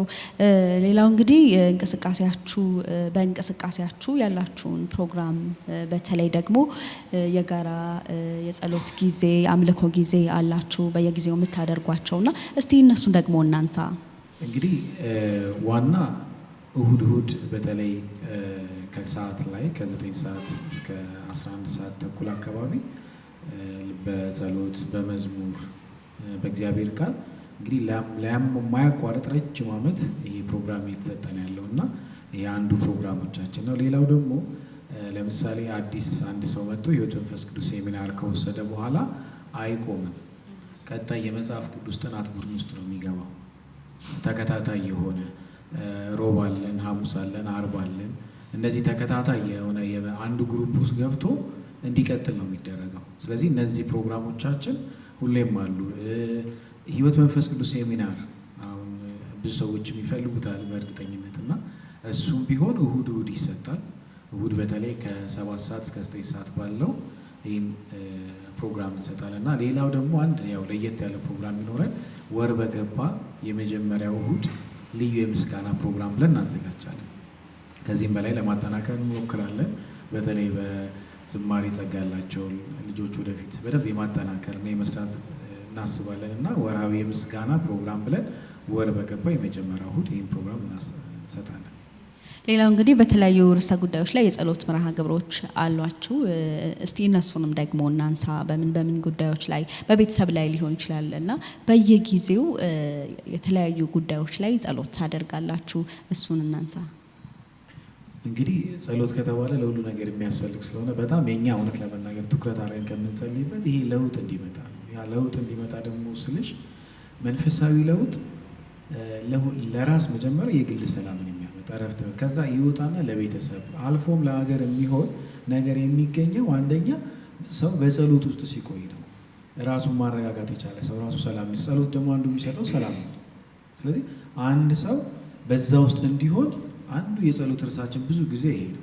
የበለጠ ደግሞ የቤተ ክርስቲያን ስራ ደግሞ በጸሎት የሚታገዝ ነው እና እውነት ለመናገር እኛም አተኩረን ስለ ጳጳሳቶቻችን ካህናቶቻችን የምንጸልይባቸው በተለይ ስንገናኝ በዛ ጉዳይ ለምን እነሱም ሲበረቱ ምዕመኑም ሲበረታ የበለጠ የቤተ ክርስቲያን ውበቷ የቤተ ክርስቲያን የበለጠ ስራዎች ስለሚሰሩ በእነሱ ላይ እናተኩራለን። ሌሎች ደግሞ ጸሎት ለሚፈልጉ ሰው ተጨንቅ ያለው ወይ ደግሞ የተለያየ እንደው በሰው ህይወት ውስጥ የሆነ ጥያቄ ይኖራል እና እነዛ ጥያቄዎች ለጸሎት በሚመጣ ሰዓት ሁልጊዜ በተለይ ሮብ ሁሌም የጸሎት ጉዳዮች ማለት የጸሎት ፕሮግራም ስላለ በዛ ላይ ጸሎት እናደርጋለን። መልካም እንግዲህ ጥሩ ቆይታን እያደረገን እንገኛለን። ክቡራንና ክቡራት ተመልካቾቻችን እየተመለከታችሁ የምትገኙት ሰላም ካቶሊክ ቴሌቪዥን ነው። በዛሬው የጰራቅሊጦስ ክብረ በዓልን ምክንያት በማድረግ ከካሪዝማቲክ እንቅስቃሴ አባላት ጋር ነው ቆይታ እያደረግን የምንገኘው። ከአፍታ ቆይታ በኋላ ስንመለስ ከእንቅስቃሴው አባላት ጋር ቆይታ የምናደርግ ነው የሚሆነው። በያላችሁበት መልካም በዓል። የእግዚአብሔር ስጦታ ኃይልና አምልኮ ታምራቱን ሰጠን መንፈስ ቅዱስ ልኮ ያስታውቀን ዘንድ ሕያው ትምህርቱን ለመንግሥተ ሰማይ ሊያዘጋጀን አሕዛብ ለአምላክ እልል በሉ ዝማሬውን አንሱ ከበሮንም በገና መሰንቆ መለከትንም ንፉ አሕዛብ ለአምላክ እልል በሉ ዝማሬውን አንሱ ከበሮንም በገና መሰንቆ መለከትንም ንፉ አሕዛብ ለአምላክ እልል በሉ ዝማሬውን አንሱ ከበሮንም በገና መሰንቆ መለከትንም ንፉ እልል በሉ አሕዛብ ለአምላክ እልል በሉ ዝማሬውን አንሱ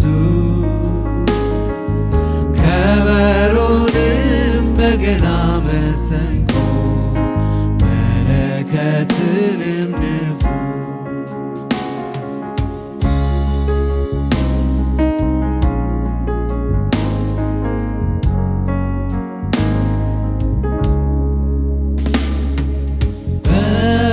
በነበሩበት ቤት ዙሪያ ተቀምጠን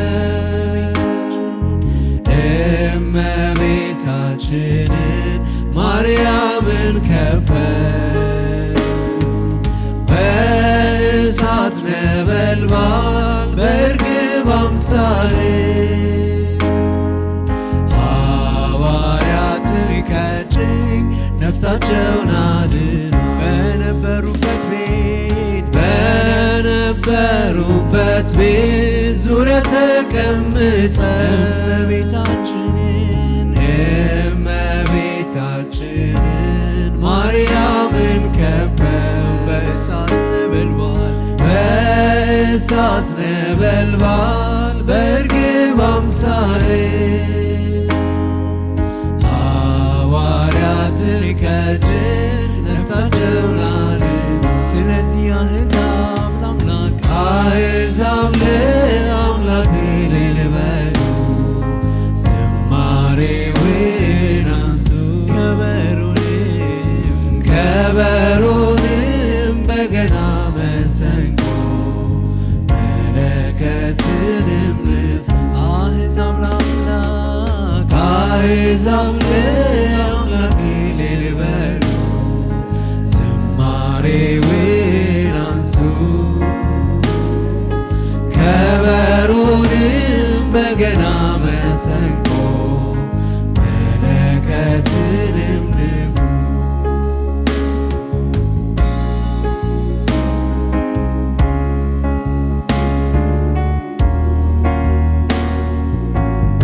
ከባሪያ ፊትን አትሰውር፣ በመቅደስ በሰማይ በክብር ስትኖር ከጥፋት ጎዳና እኔን አድንና ባንተ አምኜ ልኑር ዘውትር በምስጋና ጌታ ሆይ ከባሪያ ፊትን አትሰውር፣ በመቅደስ በሰማይ በክብር ስትኖር ከጥፋት ጎዳና እኔን አድንና ባንተ አምኜ ልኑር ዘውትር በምስጋና አሕዛብ ለአምላክ እልል በሉ፣ ዝማሬውን አንሱ፣ ከበሮንም በገና መሰንቆ መለከትንም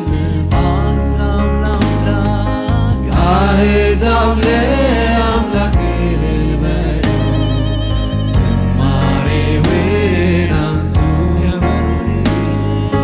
ከበሮንም በገና መሰንቆ መለከትንም ንፉ። አምልኮ ምስጋና ክብር ይብዛልህ፣ ላረገው ምላሽ እንኳን ቢሆን አምልኮ ምስጋና ክብር ይብዛልህ፣ ላረገው ምላሽ እንኳን ቢሆን አምልኮ ምስጋና ክብር ይብዛልህ፣ ላረከው ምላሽ እንኳን ቢሆን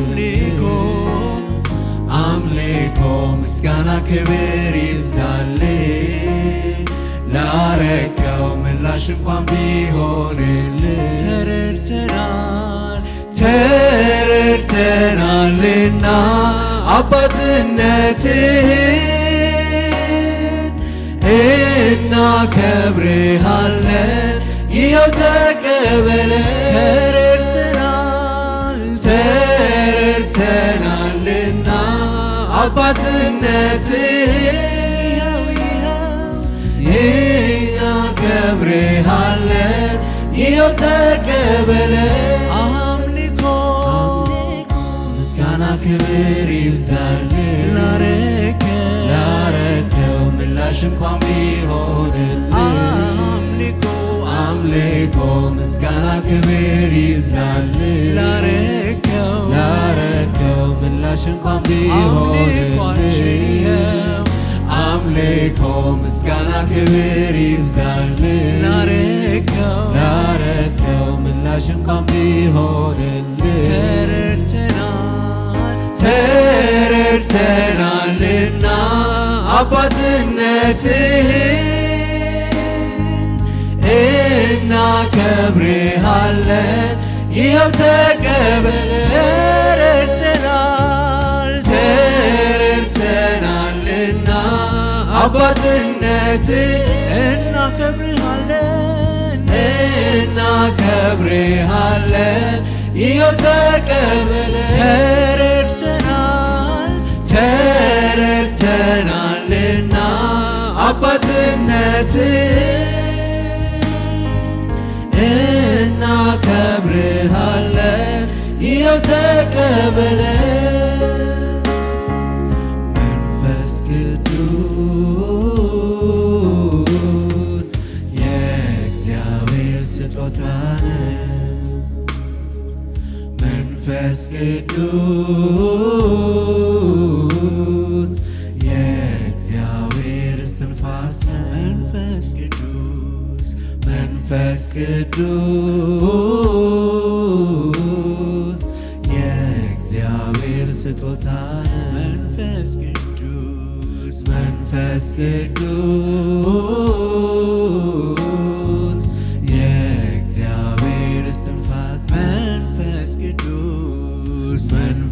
ቅዱስ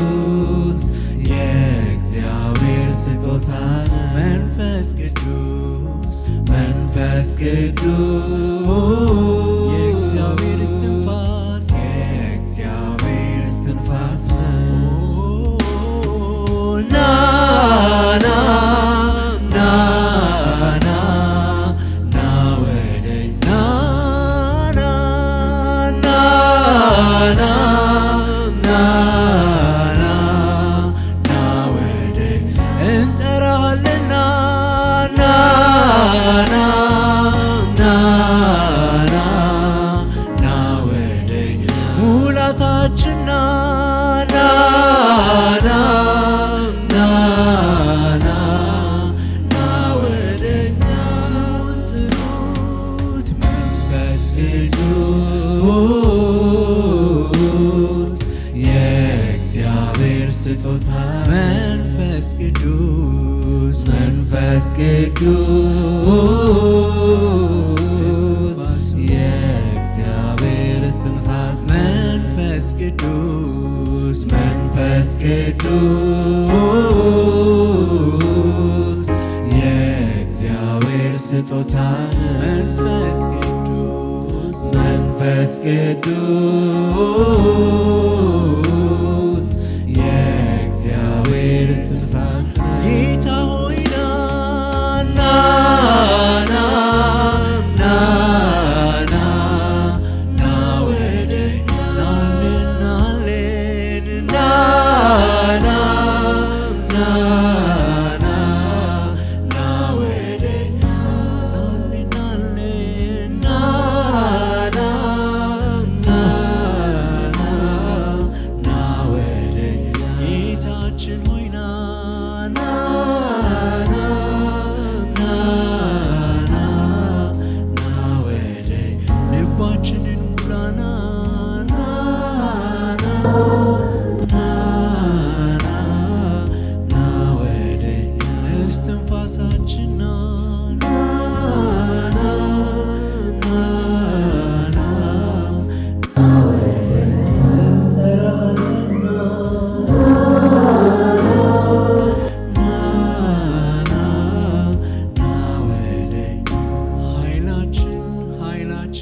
ኃይላችን መንፈስ የእግዚአብሔር መንፈስ ጉልበታችን የመቆማችን ምክንያት መንፈስ ቅዱስ መንፈስ ቅዱስ እንጠራሃለን ና ና ና ና ና ወደ ናልን ናልን ና ና ና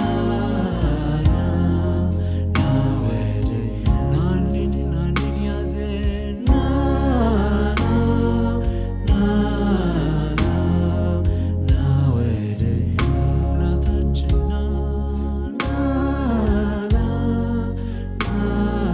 ና ና ወደኛ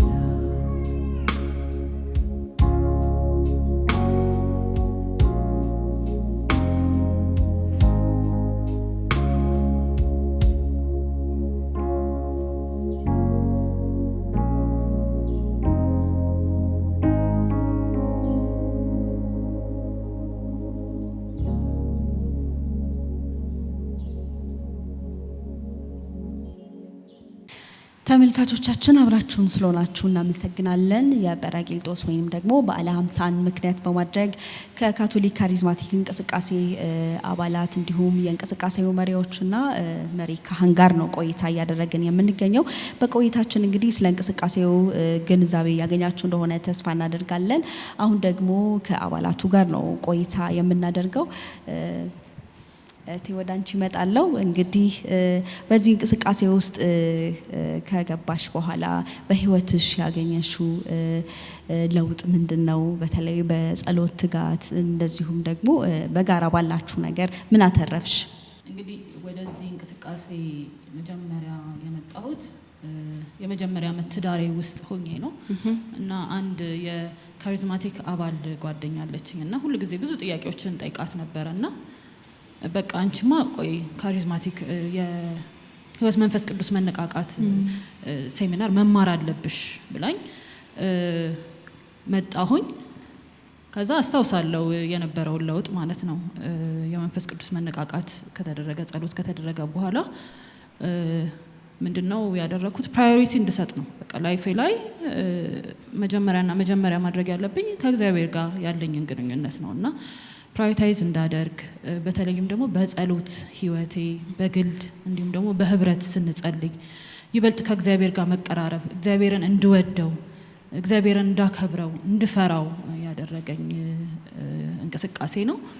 ሌላኛው ደግሞ መጽሐፍ ቅዱስ የማንበብ ልምድ ማለት መጽሐፍ ቅዱስ ሁላችንም እናነባለን፣ ግን በህብረት ስናነበው ደግሞ በጣም ነው ደስ የሚለውና እዛ ግሩፕ ውስጥ ጆይን አደረኩ። አርብ እንዳጋጣሚ የሚመቸኝ ለስራ የሚመቸኝ አቅራቢያ ቦታ አሉ በየቦታዎችና ለኔም የሚመቸኝ አቅራቢያ ቦታ ላይ ሆኜ የባይብል ሼሪንግ ግሩፑን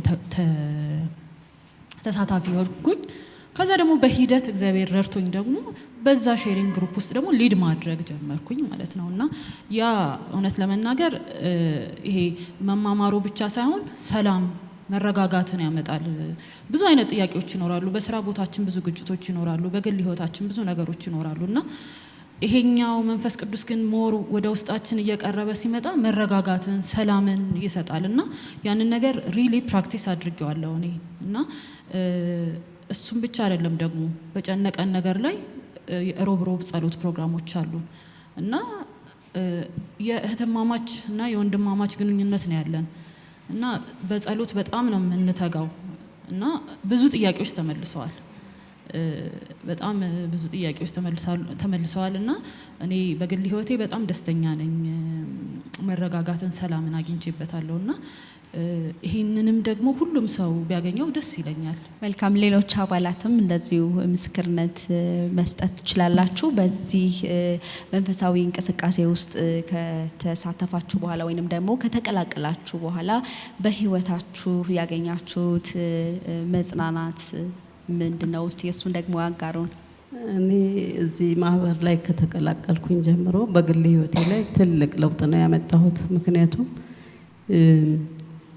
ቤተክርስቲያን መሄድ፣ ምስጢራቶችን መሳተፍ፣ እግዚአብሔርን ደግሞ ይበልጥ በቃ መቅረብ ሲኖረኝ በትዳሬ ላይ በልጆቼ አስተዳደግ በሁሉ ነገሬ ላይ ትልቅ ለውጥ ነው የመጣው። ሌላው ደግሞ ሮብ እንትን አለ የጸሎት ፕሮግራም የጸሎት ህብረት አለ። ምንም ቢቸግረኝ እዛ ውስጥ መቅረት አልፈልግም። ምክንያቱም ትልቅ ነገር እንደማገኝ ስለማውቅ ትልቅ መለወጥም እንደመጣልኝ ስለማውቅ ለዛ በጣም ነው የምፈልገው። ሌላው ቀኔን ለመንፈስ ቅዱስ እንዲመራኝ ጸልዬ ነው የምወጣው ወይም ጸልዬ ነው የምውለው። ስለዚህ ይሄ ደግሞ ማለት ካሁን በፊት እንደዚህ አይነት ልምምድም አልነበረኝም። ሌላው መረጋጋት፣ ፍጹም የሆነ ደስታ፣ ሰላም ማግኘት ለካ እግዚአብሔርን ሲቀረብ ቢሞላ ቢጎድል ሁኔታዎች ቢለዋወጡ እሱ አይደለም እግዚአብሔር ነው ለካ የሚቀድመው። እግዚአብሔር መረጋጋትን፣ ማስተዋልን፣ ጥበብን የሚሰጥ አምላክ ስለሆነ ምንም ነገር ቢደርስብን እግዚአብሔርን ከያዝን ትልቅ መጽናናትን፣ መረጋጋትን፣ ሰላምን እናገኛለን። ከሰላም በላይ ደግሞ ምንም ነገር የለም ለሰው ልጅ በህይወቱ ላይ እና ይሄንን ነገር ስላገኘው እጅግ ደስተኛ ነኝ። ለወጣቶቹ መመክራቸው ነገር ቢኖር ማለት ደስታን ለማግኘት ሰላምን ለማግኘት ብዙ የሚሞክሩት ነገር አለ። የእውነት ግን ወደ እግዚአብሔር መቅረብና እግዚአብሔርን ማወቅ ትልቅ ነገር ነው።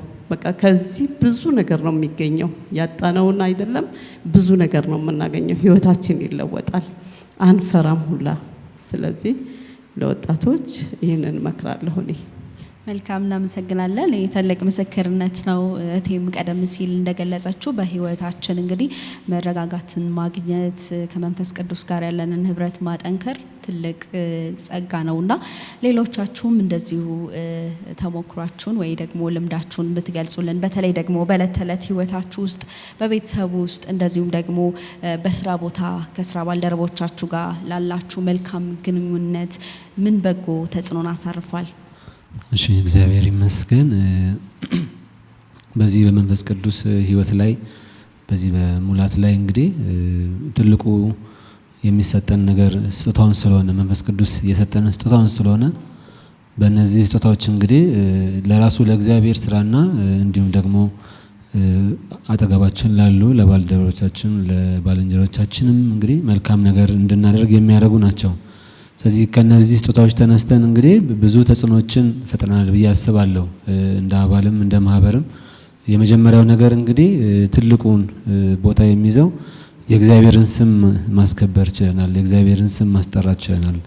ያስጠራነው ደግሞ በመልካም እጅግ ደስ በሚያሰኝና እንዴት የተባረኩ ናቸው በሚል መልኩ ስለሆነ ሁሌም ደግሞ የእግዚአብሔር ስም ሲጠራ ነውና መንፈስ ቅዱስም ደስ የሚለው ስራውም እሱ ስለሆነ ስለዚህ ራሱ መንፈስ ቅዱስን ስም እያስጠራን እያስከበርን በዚህ ብዙዎች ጋር ተጽዕኖ አድርገናል ብዬ አስባለሁ። ሌላው አጠገቦቻችን ባሉ በስራ ይሆናል፣ በትምህርት ሊሆን ይችላል፣ በተለያዩ ቦታዎች ላይ ባሉ ነገሮችም እንግዲህ ከሰዎች ጋር ባለን ግንኙነት የመንፈስ ቅዱስ ትልቁ ስጦታው ከሰዎች ጋር እንድንግባባ ነው የሚያደርገን። ባህሪያችን እንዲቀየር ነው የሚያደርገው። ምንም አይነት ባህሪ ቢኖረን፣ ምንም አይነት የወጣ ነገር ማንነት ቢኖረን በመንፈስ ቅዱስ ውስጥ መሆን ግን በመንፈስ ቅዱስ መሞላት ግን ከመንፈስ ቅዱስ ጋር መሆን ግን ሰዎች ለኛ ያላቸው አመለካከት እንዲቀየር ከዛም ባለፈ ግን እኛ ደግሞ ለሰዎች ያለን ሰዎች ሊያስቀይሙን ይችላሉ። በስራ ቦታም ሊሆን ይችላል። ቅድም ወንድሜ ሲለው ነበረ በተለያዩ አጋጣሚዎች ከሰዎች ጋር የምንገናኝባቸው ሁኔታዎች አሉ። በእነዛ ሁሉ ቦታዎች እንግዲህ የመንፈስ ቅዱስ ስጦታ ከኛ ጋር በመሆኑ የመንፈስ ቅዱስ ስራ ከኛ ጋር በመሆኑ መንፈስ ቅዱስ ከኛ ጋር በመሆኑ ከሰዎች ጋር እጅግ ደስ የሚያሰኝ መልካም ተጽዕኖ አድርገናል ብዬ አስባለሁ በዚህ ያለን ሁላችንም እና በዚህ ደረጃ ሙላቱን እገልጸዋለሁ። በሶስተኛ ደረጃ ይህ እንግዲህ ተጽዕኖ በቁምስናም ደረጃ ደግሞ የሚሄድ ነው። እውነት ለመናገር በዚህ የተለያዩ ዘማሪዎች አሉ፣ የተለያዩ አገልጋዮች አሉና በቁምስናችን በሚሰጠን ተልእኮ እንኳን ለቁምስናችን ባለን ተልእኮ ከዚህ መንፈስ ቅዱስ ሙላት በዚህ ማህበር ከመማራችን እና ደግሞ የእግዚአብሔርን ቃል እውቀት በሙላት በማግኘታችን ምክንያት በትህትና ቤተክርስቲያን እንድናገለግል ያድርጎናል። እውነት ለመናገር ብዙ ዘማሪዎች አሉ በዚህ ያሉ በጣም የሚወዳቸው የተከበሩ። ስለዚህ በቁምስናችን ባለን አገልግሎት ቁምስናችንን ዝቅ ብለን የምናገለግልነን ውጡ በተባልንበት ሂዱ በተባልንበት አገልግሉ በተባልንበት ቦታ ሁሉ ቁምስናችንን በማስጠራት ከዛም ባለፈ ደግሞ ከማህበራችንም ቁምስናችንን እያስበለጠን ከማህበራችንም ለቁምስናችን ያለን ነገር ሰጥተን ማህበራችን ላይ ስንመጣ ግን ሌላ ስለሆነ እሱም አገልግሎት በዛ ደረጃ እንግዲህ ይህንን ተጽዕኖ በብዙ ቦታ ማድረስ ችለናልና ለዚህም እግዚአብሔር የተመሰገነ ይሁን። መልካም ወንድሜ እናመሰግናለን። ምናልባት ምስክርነት ሳልሰጥ አላልፍም የምትሉ የማህበሩ አባላት ካላችሁ። በእውነት ዛሬ ጥሩ አጋጣሚ ነው ለሁሉም ነገር። እኔ በራሴ የገባኝ ነገር ሴሚናር ህይወት በመንፈስ ቅዱስ ከተማርኩ በኋላ በራሴ በግሌ በጣም ብዙ ለውጥ ነው በራሴ ላይ ያየሁት ማለት ነው። ሰዎች ራሱ እንትን እስከሚሉ ድረስ እራንቺስ ምን አይነት ሰው ነሽ እስከሚሉ ድረስ ማለት ነው። ማለት የማይቻል ነገር የሚቻለው ለካ በእግዚአብሔር ነው። ብዙ ፈተናዎችን ውስጥ ስታልፍ ለካ በእግዚአብሔር ነው ለካ የሚታለፈው። ለካ ከኔ አቅም ሳይሆን ከእግዚአብሔር አቅም ነው። ለካ ይሄ ሁሉ እግዚአብሔር አቅም እንደሚሆን ጌታ መንፈስ ቅዱስ ብርታት እንደሚሆን ተረድቻለሁ። ይሄ የተገኘው ደግሞ በጸሎት መንፈስ ነው። ይሄን ጸሎት መንፈስም የተማርኩት እዚህ ማህበር ውስጥ ከተቀላቀልኩኝ በኋላ በመጽሐፍ ቅዱስ መጸለይ ብዙ ልምድ የለኝም ነበረ። በመጽሐፍ ቅዱስ መጸለይን ያጎለበትኩትኝም እዚሁ ቤት ነው። ከወንድሞች ጋር ከእህቶች ጋር በመንገናኛው ያው እናድጋለን። በእግዚአብሔር ቃል የማደግ ስለምንማር በየጊዜው ስለምናጠና በእግዚአብሔር ቃል እድገት አግኝተናል። ያው ሙሉነትም እንትን ባይልም እያደግን ነው። ይህ እድገት ደግሞ ከራስ አልፎ ለቤተ ክርስቲያን የሚጠቅም ነው። ከቤተ ክርስቲያን የወሰድነውን ለቤተ ክርስቲያን ነው የምናውለው። ከዚህ የተቀዳነውን ደግሞ ለቤተ ክርስቲያን እንድንፈስ ራሳችን ውስጣችን እኛን ሲያዩ እነማን ናቸው ቢሉን የሚታይ ህይወት መኖር አለበት። የተሸከምነውን ስም የተሸከምነውን ስሙን ለዛ ስም የተገባን ሸክላ እቃዎች ነን ወይ? በዛ መሰረት ራሴን ከእግዚአብሔር ቃል ጋር ለማዋሃድ ከእግዚአብሔር ቃል ጋር አብሮ ለመሄድ እንተጋለን ማለት ነው። እና በህይወት የመገለጥ እዚህ ያየሁት እዚህ የተማርኩት ነገር እግዚአብሔርን ጌታ መንፈስ ቅዱስን በህይወት መግለጥ በመኖር ማሳየት የተማርነውን ያን ደግሞ የምናሳየውን ደግሞ ለሌሎች ማትረፍ ለሌሎች ማካፈል በመኖር ለሌሎች ማትረፍ ማለት ነው። እግዚአብሔር ይመስገን ይሄን ተጠቅሜበታለሁ። በቤተክርስቲያን ያደግኩት ብዙ ጊዜ አሳልፍ ያለሁኝ ዘመናትን አሳልፍ ያለሁ ግን ወደዚህ ከተቀላቀልኩ በኋላ በእውነት ቅዳሴ ራሱ ልዩ ነው። መቅረት አልፈልግም። ቅዳሴ ሲሄድ ሌላ አይነት ቅዳሴ ነው። በፊት እንደለመድኩት አይደለም። በጣም በማስተዋል እግዚኦ ሲባል ቅዱስ ቁርባን ሲወጣና ለክርስቶስ ስጋና ደም ራሱ የተለየ ነገር ሆኖ ነው የተሰማኝና ህይወት ነው የሚሆነው። በቃ ነገሩ መንፈስ ቅዱስ በጣም ነገሮችን እያበራ ብርሃን እያበራ ከነበርንበት ለውጥ የሚደረገው ቅዳሴ አንድ አይነት ቅዳሴ ሆኖ ግን በመረዳት ሲሆን የተለየ ነው ህይወት ላይ ሲመጣ ማለት ነውና ለክርስቶስ ስጋና ደም ያለው ነገር ለሚስጥራት ያለው ነገር በንስሐ ህይወት ደግሞ ወደ ንስሐ በቃ ምህረት ማድረግ ለሰዎች መራራት እና ወደ ምህረት በቃ ይቅር ባይነትን የተማርኩበትና ትልቅ ህይወት ነው የቀየረው። እኔ ወደዚህ ህብረት ስቀላቀል እንደ አጋጣሚ ነበረ እና ብዙ ነገርን አግኝቼበታለሁ። እንደምታውቁት ያደግኩት በቤተ ክርስቲያን ውስጥ ነው። ማደግ ብቻ ሳይሆን ብዙ መቀየር መቀረፍ የነበረባቸው በእኔ ህይወት ውስጥ ብዙ ነገሮችን አግኝቻለሁ። እንዲሁም እንዳጋጣሚ ትልቅ ምስክርነት የምሰጠው ምንድነው ወደዚህ ህብረት ስቀላቀል በኮቪድ የመጀመሪያ ጽኑ ህሙማን ውስጥ ከገቡት አንዷ እኔ ነበርኩና ኮማ ውስጥ ሁሉ ከነበርኩበት እንዲሁም ቤተሰቦቼ ያው አትገባም ብለው እህል ሁሉ የተዘጋጀበት ወቅት ነበርና እግዚአብሔር ሆይ እድል ስጠኝ የመኖርን ድጋሚ የመኖርን እድል ስጠኝ ብዬ ከዛ በኋላ እግዚአብሔር ምህረትን አደረገልኝ። ዳንኩኝ። ከዳንኩኝ በኋላ እንዳጋጣሚ ደግሞ ታውቃላችሁ ወቅቱ ከባድ ነበርና በህብረተሰቡ የተገለልኩበት ወቅት ነበርና ግራም ያጋባ ወቅት ነበር። አስደንጋጭ ወቅት ነበር። የታመምኩት እኔ፣ ችግር ውስጥ የገባሁት እኔ፣ አቅም ያጣሁት እኔ፣ ወደ ሞት እየሄድኩ ያለሁት እኔ።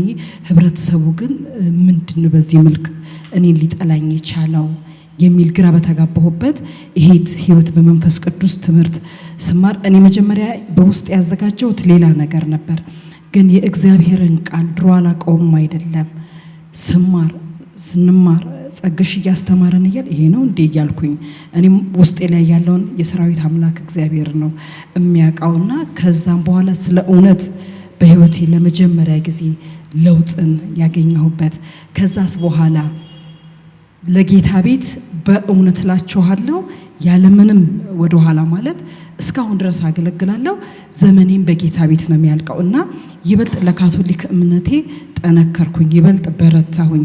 እንዲሁም ደግሞ ሮብና አርብ ነበረ። አርብ በምናደርገው የመጽሐፍ ቅዱስ ጥናት ላይ ህብረት ላይ ይበልጥ በጣም በመጠንከር በማገልገል እንዲሁም ደግሞ ከነበሩኝ ኃይለኝነት ባህሪ ወደ ታች በመውረድ በትህትና በታዛዥነት እንዲሁም በሁሉም ነገሮች ላይ አምላኬን እንዳገለግል ነገሮችን እንረዳበትን ጸጋ እግዚአብሔር ሰጥቶኛልና ለዚህ ቀን ደግሞ ስላደረሰን ክብር ምስጋና ሁሉ ለእርሱ ይሁን። ይህንን ቀን ነበር ስናፍቅ የነበረውና እግዚአብሔር ይመስገን። እግዚአብሔር ለሁሉም የልቦናችንን አይን ያብራለን። አሜን። እጅግ በጣም ደስ ይላል። እንግዲህ ሁላችሁም እህቶቼ ወንድሞቼ የሰጣችሁት ምስክርነት ትልቅ ምስክርነት ነው። ህይወት በመንፈስ ቅዱስ ሴሚናር ወስዳችሁ በዚህ እንቅስቃሴ ውስጥ በዚህ የጸሎት ህብረት ውስጥ ሆናችሁ በህይወታችሁ ያገኛችሁትን ምስክርነት ስለሰጣችሁ እጅግ አድርገን እናመሰግናለን። ክቡር አባ ገብረ መስቀል ወደ እርስዎ ልምጣና ቆይታችንን እንግዲህ እያገባደድን ነው የምንገኘው። የጰራቅሊጦስ ክብረ በዓልን እያከበረን እንገኛለን። ከዚህ ጋር ተያይዞ እንግዲህ በቤታቸው ሆነው በቴሌቪዥን መስኮቶቻቸው እየተመለከቱን የሚገኙ ካቶሊካውያን አሉና እንደ አጠቃላይ ምን መልእክት ያስተላልፋሉ? ከመንፈስ ቅዱስ ቀን ጋር ተያይዞ ምን ማለት ይፈልጋሉ? እሺ፣ እግዚአብሔር ይስጥልኝ ስለተሰጠኝ እድል። ለነሱም ለኛም የሚሆን እንዲሁም ለሌሎችም ይህንን ለሚከታተሉ ከሁሉ አስቀድሜ መጀመሪያ በብዙ መልኩም እንደተገለጸው ይህ እንቅስቃሴ ስሙ ራሱ ካሪዝማቲክ ብቻ አይደለም፣ ካቶሊክ ካሪዝማቲክ እንቅስቃሴ ለሁላችንም ካቶሊክ ካሪዝማቲክ እንቅስቃሴ ያውም ዓለም አቀፋዊ የሆነ ካቶሊክ ካሪዝማቲክ እና ካቶሊካዊ መሆኑን ሁሉም ሰው እንዲረዳው ያስፈልጋል።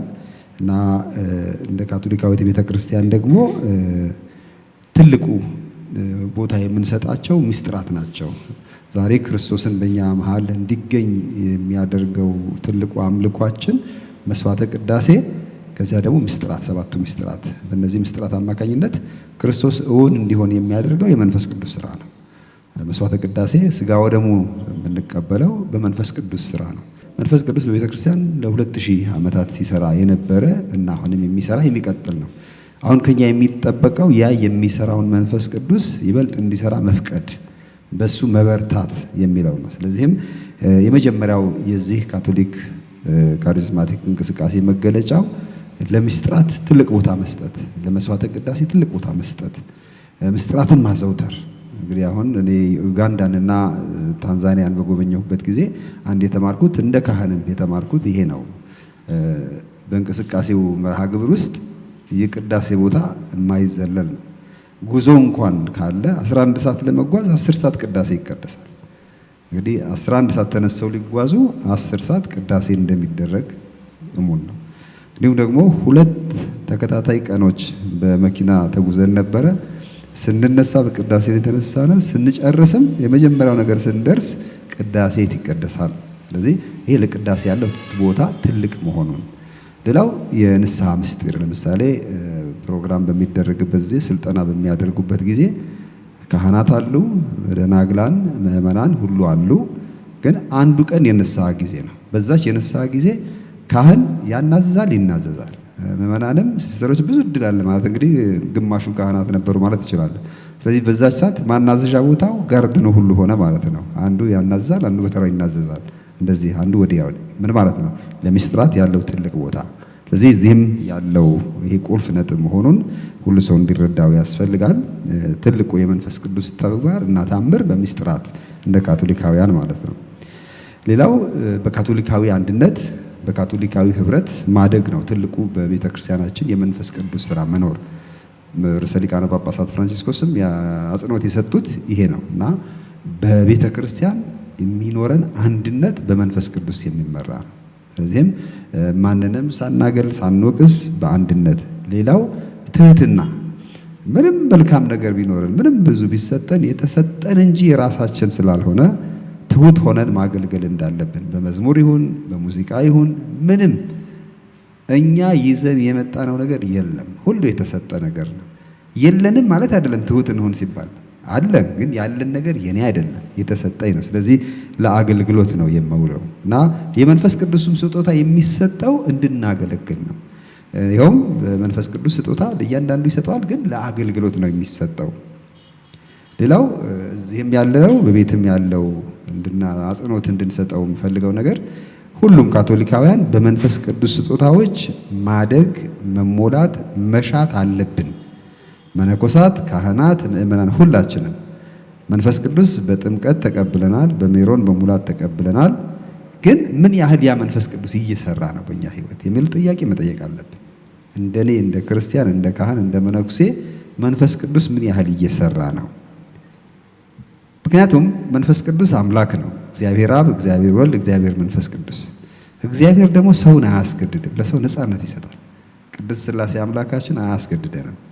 ስለዚህ መንፈስ ቅዱስ ተሞልተናል። ግን ያ መንፈስ ቅዱስ እንዲሰራ መፍቀድ ግን የኛ ፋንታ ነው። ተሰጥቶናል፣ እንዲሰራ መፍቀድ ግን የኛ ፋንታ ነው። እኔ ብዙ ጊዜ የምጠቀምበት ምሳሌ በሻይ ወይም በቡና የምንጨምረው ስኳር ነው። ሁላችንም ሲኒ ውስጥ ስኳር አለ፣ ግን ጣዕሙን የምናገኘው ካማሰል ነው ብቻ ነው። ካላማሰል ነው አልተጨመረም ሁሉ ልንል እንችላለን። ምን ማለት ነው? መንፈስ ቅዱስ በሕይወታችን እንዲማሰል ማለት እንዲዋሃድና እንዲሰራ መፍቀድ ግን የኛ ፋንታ ነው። ስለዚህ ሁሉ ሰው ያ ሊጠይቅ ይገባል። በሕይወታችን እንዲሰራ መፍቀድ ስንል በሕይወቴ መንፈስ ቅዱስ ቦታ አለው ወይ የሚለው ጥያቄ እንጠይቅ። በሕይወታችን መንፈስ ቅዱስ ቦታ አለው ወይ? ውሳኔ ስንወስን፣ የሆነ ግራ መጋባት ሲኖር፣ ብዙ ተግዳሮቶች ሲኖሩ መንፈስ ቅዱስን እንጋብዛለን ወይ? ስብሰባ ለማድረግ ስራ ስንጀምር እና ቦታ አለው ወይ? ልክ ጌታችን ኢየሱስ ክርስቶስን እንደምንጠራ፣ እግዚአብሔር አብን እንደምንጠራ፣ እግዚአብሔር መንፈስ ቅዱስን እንጠራለን ወይ? ህይወቴ፣ አስተሳሰቤ፣ ውሎዬ የመንፈስ ቅዱስ ሙላት ያሳያል ወይ? የኔ አኗኗር፣ የኔ ህይወት፣ የኔ ውሎ፣ የኔ ባህሪ፣ የኔ ዝንባሌ የመንፈስ ቅዱስ ሙላት ያሳያል ወይ? እያንዳንዱ ክርስቲያን ይህን መጠየቅ አለበት እና ከዚህ ይነሳል። ሌላው ደግሞ ከክርስቶስ ጋር ያለን ወዳጅነት፣ ግንኙነት ምን ያህል የጠበቀ ነው? ለምሳሌ ማናችሁንም አባታችሁን ወይም እናታችሁን ታውቁታላችሁ ወይ ብላችሁ ምንድነው መልሳችሁ? ስሙን ብቻ ነው የምትነግሩኝ? አይደለም፣ ስሙን ብቻ አይደለም። አባታችሁና እናንተ ያላችሁ ግንኙነት፣ አባታችሁና እናታችሁና እናንተ ያለው የሰው ለሰው ግንኙነት፣ ደግነቱ፣ ርኅሩህነቱ ወይም ደግሞ ያደረገልን። እሺ ክርስቶስን ታውቁታላችሁ ወይ ብል አሁንም ስሙን ብቻ ነው የምንናገረው ወይስ አሁንም እሱ እኮ ለኔ ብላችሁ የምትተርኩት ነገር አለ? ልክ እንደ ሰው ለሰው የተገናኘንበት እዚህ ጋር ነው የተገናኘ ነው፣ እዚህ ጋር ነው ህይወቴን የቀየረው የምንለው አለ ወይ? ይህ ሊኖር የሚችለው መንፈስ ቅዱስ በእኛ ውስጥ የሚሰራ ከሆነ ብቻ ነው። ስለዚህ በህይወታችን ውስጥ ነው ያለው፣ ግን ምን ያህል በህይወታችን ቦታ እንዲኖረው እናደርገዋለን። ሌላው በአንደኛው ቆሮንቶስ ምዕራፍ 12 ከ7 እስከ 12 እንድታነቡት የጋበዝኩኝ ልዩ ልዩ የመንፈስ ቅዱስ ስጦታዎች ለእያንዳንዱ ተሰጥተዋል ይላል። ለኔ የተሰጠ ስጦታ የትኛው ነው? ተሰጥቶኛል። የተሰጠ ስጦታ አለ። እኔ ጋር የትኛው ስጦታ አለ? ጥቅሱን አላነበውም፣ ቤት ግን አንብቡትና ለኔ የተሰጠ ስጦታ የትኛው ነው? አንደኛ ቆሮንቶስ ምዕራፍ 12 ቁጥር 7 እስከ 12። ሌላው ብዙ ጊዜ ሜሮን ስንማር ተምረናል። 7ቱ የመንፈስ ቅዱስ ስጦታዎች አባታችንን በየጊዜው ሜሮን ሲቀቡ ይጠይቃሉ እና ይህ እንግዲህ መነሻው የዚህ የ7ቱ ስጦታዎች መነሻው ትንቢተ ኢሳይያስ ምዕራፍ 11 ቁጥር 2 እስከ 3 ያለው ነው እና እዛ ላይ ጥበብ፣ ማስተዋል፣ ምክር፣ እውቀት፣ ኃይል የትኛው ተሰጥቶኛል? የተሰጠኝ ስጦታ አለ። ስለዚህ መጀመሪያ ስጦታዎችን ማወቅ አለብን።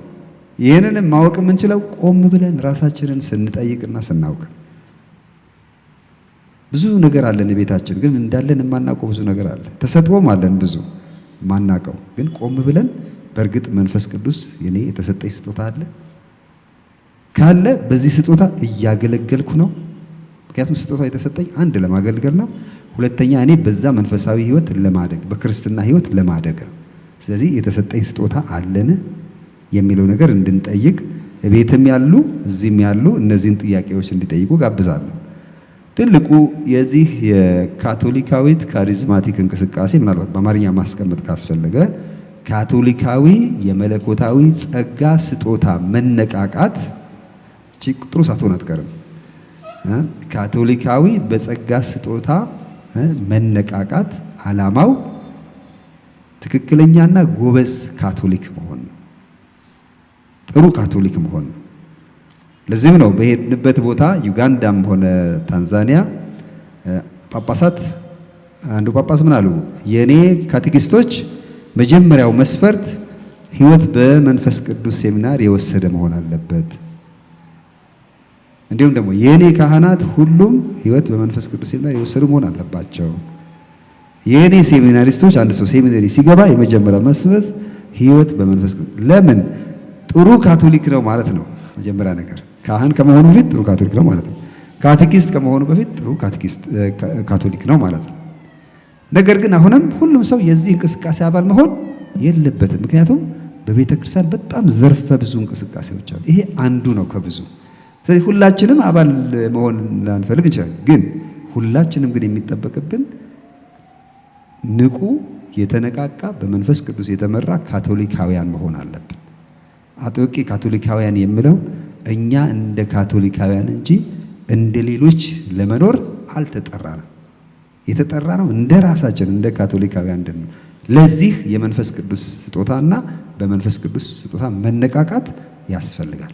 ይህ ደግሞ እኛ በጥምቀት በሜሮን በሙላት ተቀብለናል፣ ምንም ጥርጣሬ የሌለው ማለት ነው። ስለዚህም እኔ ይህንን መልእክት በቤት ላሉት ማስተላለፍ እፈልጋለሁ። ስጦታ ተሰጥቶናል። ስጦታችን ማወቅ በዚያም ማገልገልና ማደግ ይጠበቅብናል። ያ ሲሆን በመቅረቱ ይመስለኛል ዘመኑ ባለንበት ሁኔታ ብዙ ክርስቲያን ቁጥር አለ አይደለም? በሚሊየንስ እንደውም 1.5 ቢሊዮን ካቶሊካውያን አሉ ነው የምንለው እንደ ካቶሊካውያን በዓለም ላይ። በኢትዮጵያም የክርስቲያኖች ቁጥር ብንደምረው በጣም ብዙ ሚሊየን ነው። ከ120 ወይም ሚሊየን አብዛኛው ክርስቲያን ነው። ግን አኗኗራችን ክርስቲያናዊ ይመስላል? በመንፈስ ቅዱስ የሚመራ ይመስላል? አብዛኞች ህዝብ የሚያስተዳድሩ ይሁኑ ቤተክርስቲያን የሚያስተዳድሩ ይሁኑ ሁሉም በመንፈስ ቅዱስ የተሞላነን የሚሉ ከሆነ ለምንድን ነው ሰላም የሚጠፋው?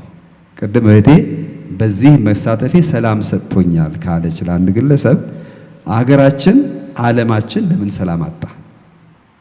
እንደሚመስለኝ በቁጥራችን ልክ በመንፈስ ቅዱስ የተሞላ የተነቃቃ በመንፈስ ቅዱስ የተመራ ህይወት ስለሌለ ይመስለኛል።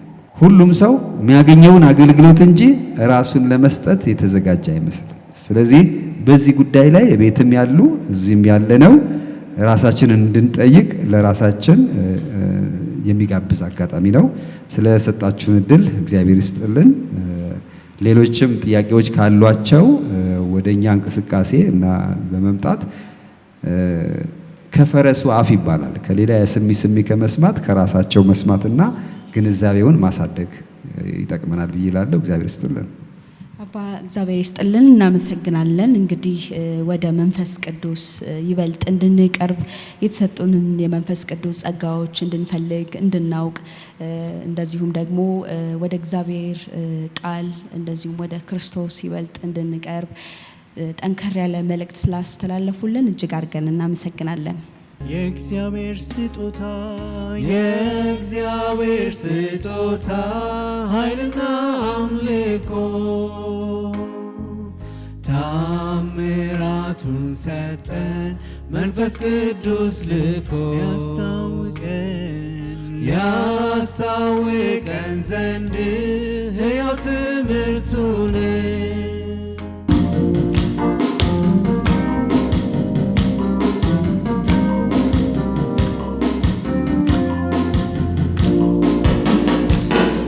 መንፈስ ቅዱስ የሁላችንም አጽናኝ ነህ።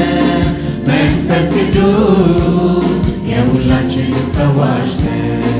መንፈስ ቅዱስ ልታስተምረን አንተ ነህ። መንፈስ ቅዱስ የምትመክረን አንተ ነህ። ባንተ ደስ ይለናል፣ ሐሴት እናደርጋለን። እርካታችን ነህ የነፍሳችን ሰላም።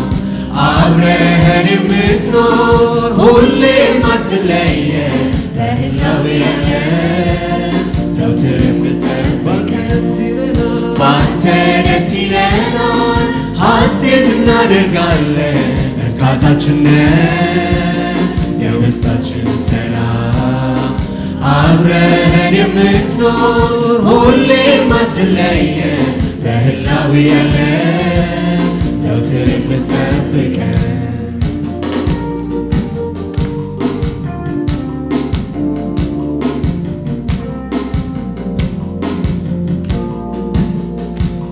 ኑሯችንን ለወጥ ታደግከው፣ ከመቅበዝበዝ ሕይወት ጠራኸው።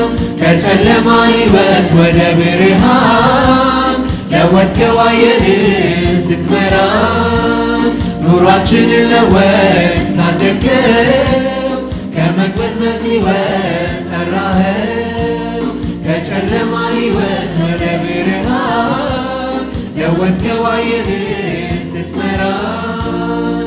ስለዚህ ምስጋና አለን፣ ጭብጨባ አለን፣ እልል እንላለን። ስለዚህ ምስጋና አለን፣ ጭብጨባ አለን፣ እልል እንላለን። ስለዚህ ምስጋና አለን፣ ጭብጨባ አለን፣ እልል እንላለን። ስለዚህ ምስጋና አለን፣ ጭብጨባ አለን፣ እልል እንላለን።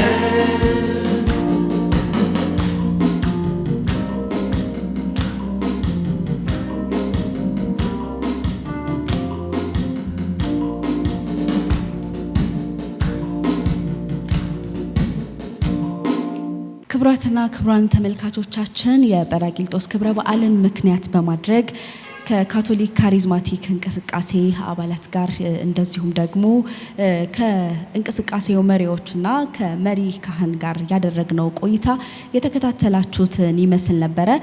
በእንቅስቃሴው ዙሪያ እውቀት እንዳገኛችሁ ተስፋ እናደርጋለን። መልካም የጰራቅሊጦስ በዓል እንዲሆንላችሁ በአክብሮት እንመኛለን። ከቀሪ የጣቢያችን ስርጭቶች ጋር መልካም ጊዜ። የእግዚአብሔር ስጦታ ኃይልና አምልኮ ታምራቱን ሰጠን መንፈስ ቅዱስ ልኮ ያስታውቀን ዘንድ ሕያው ትምህርቱን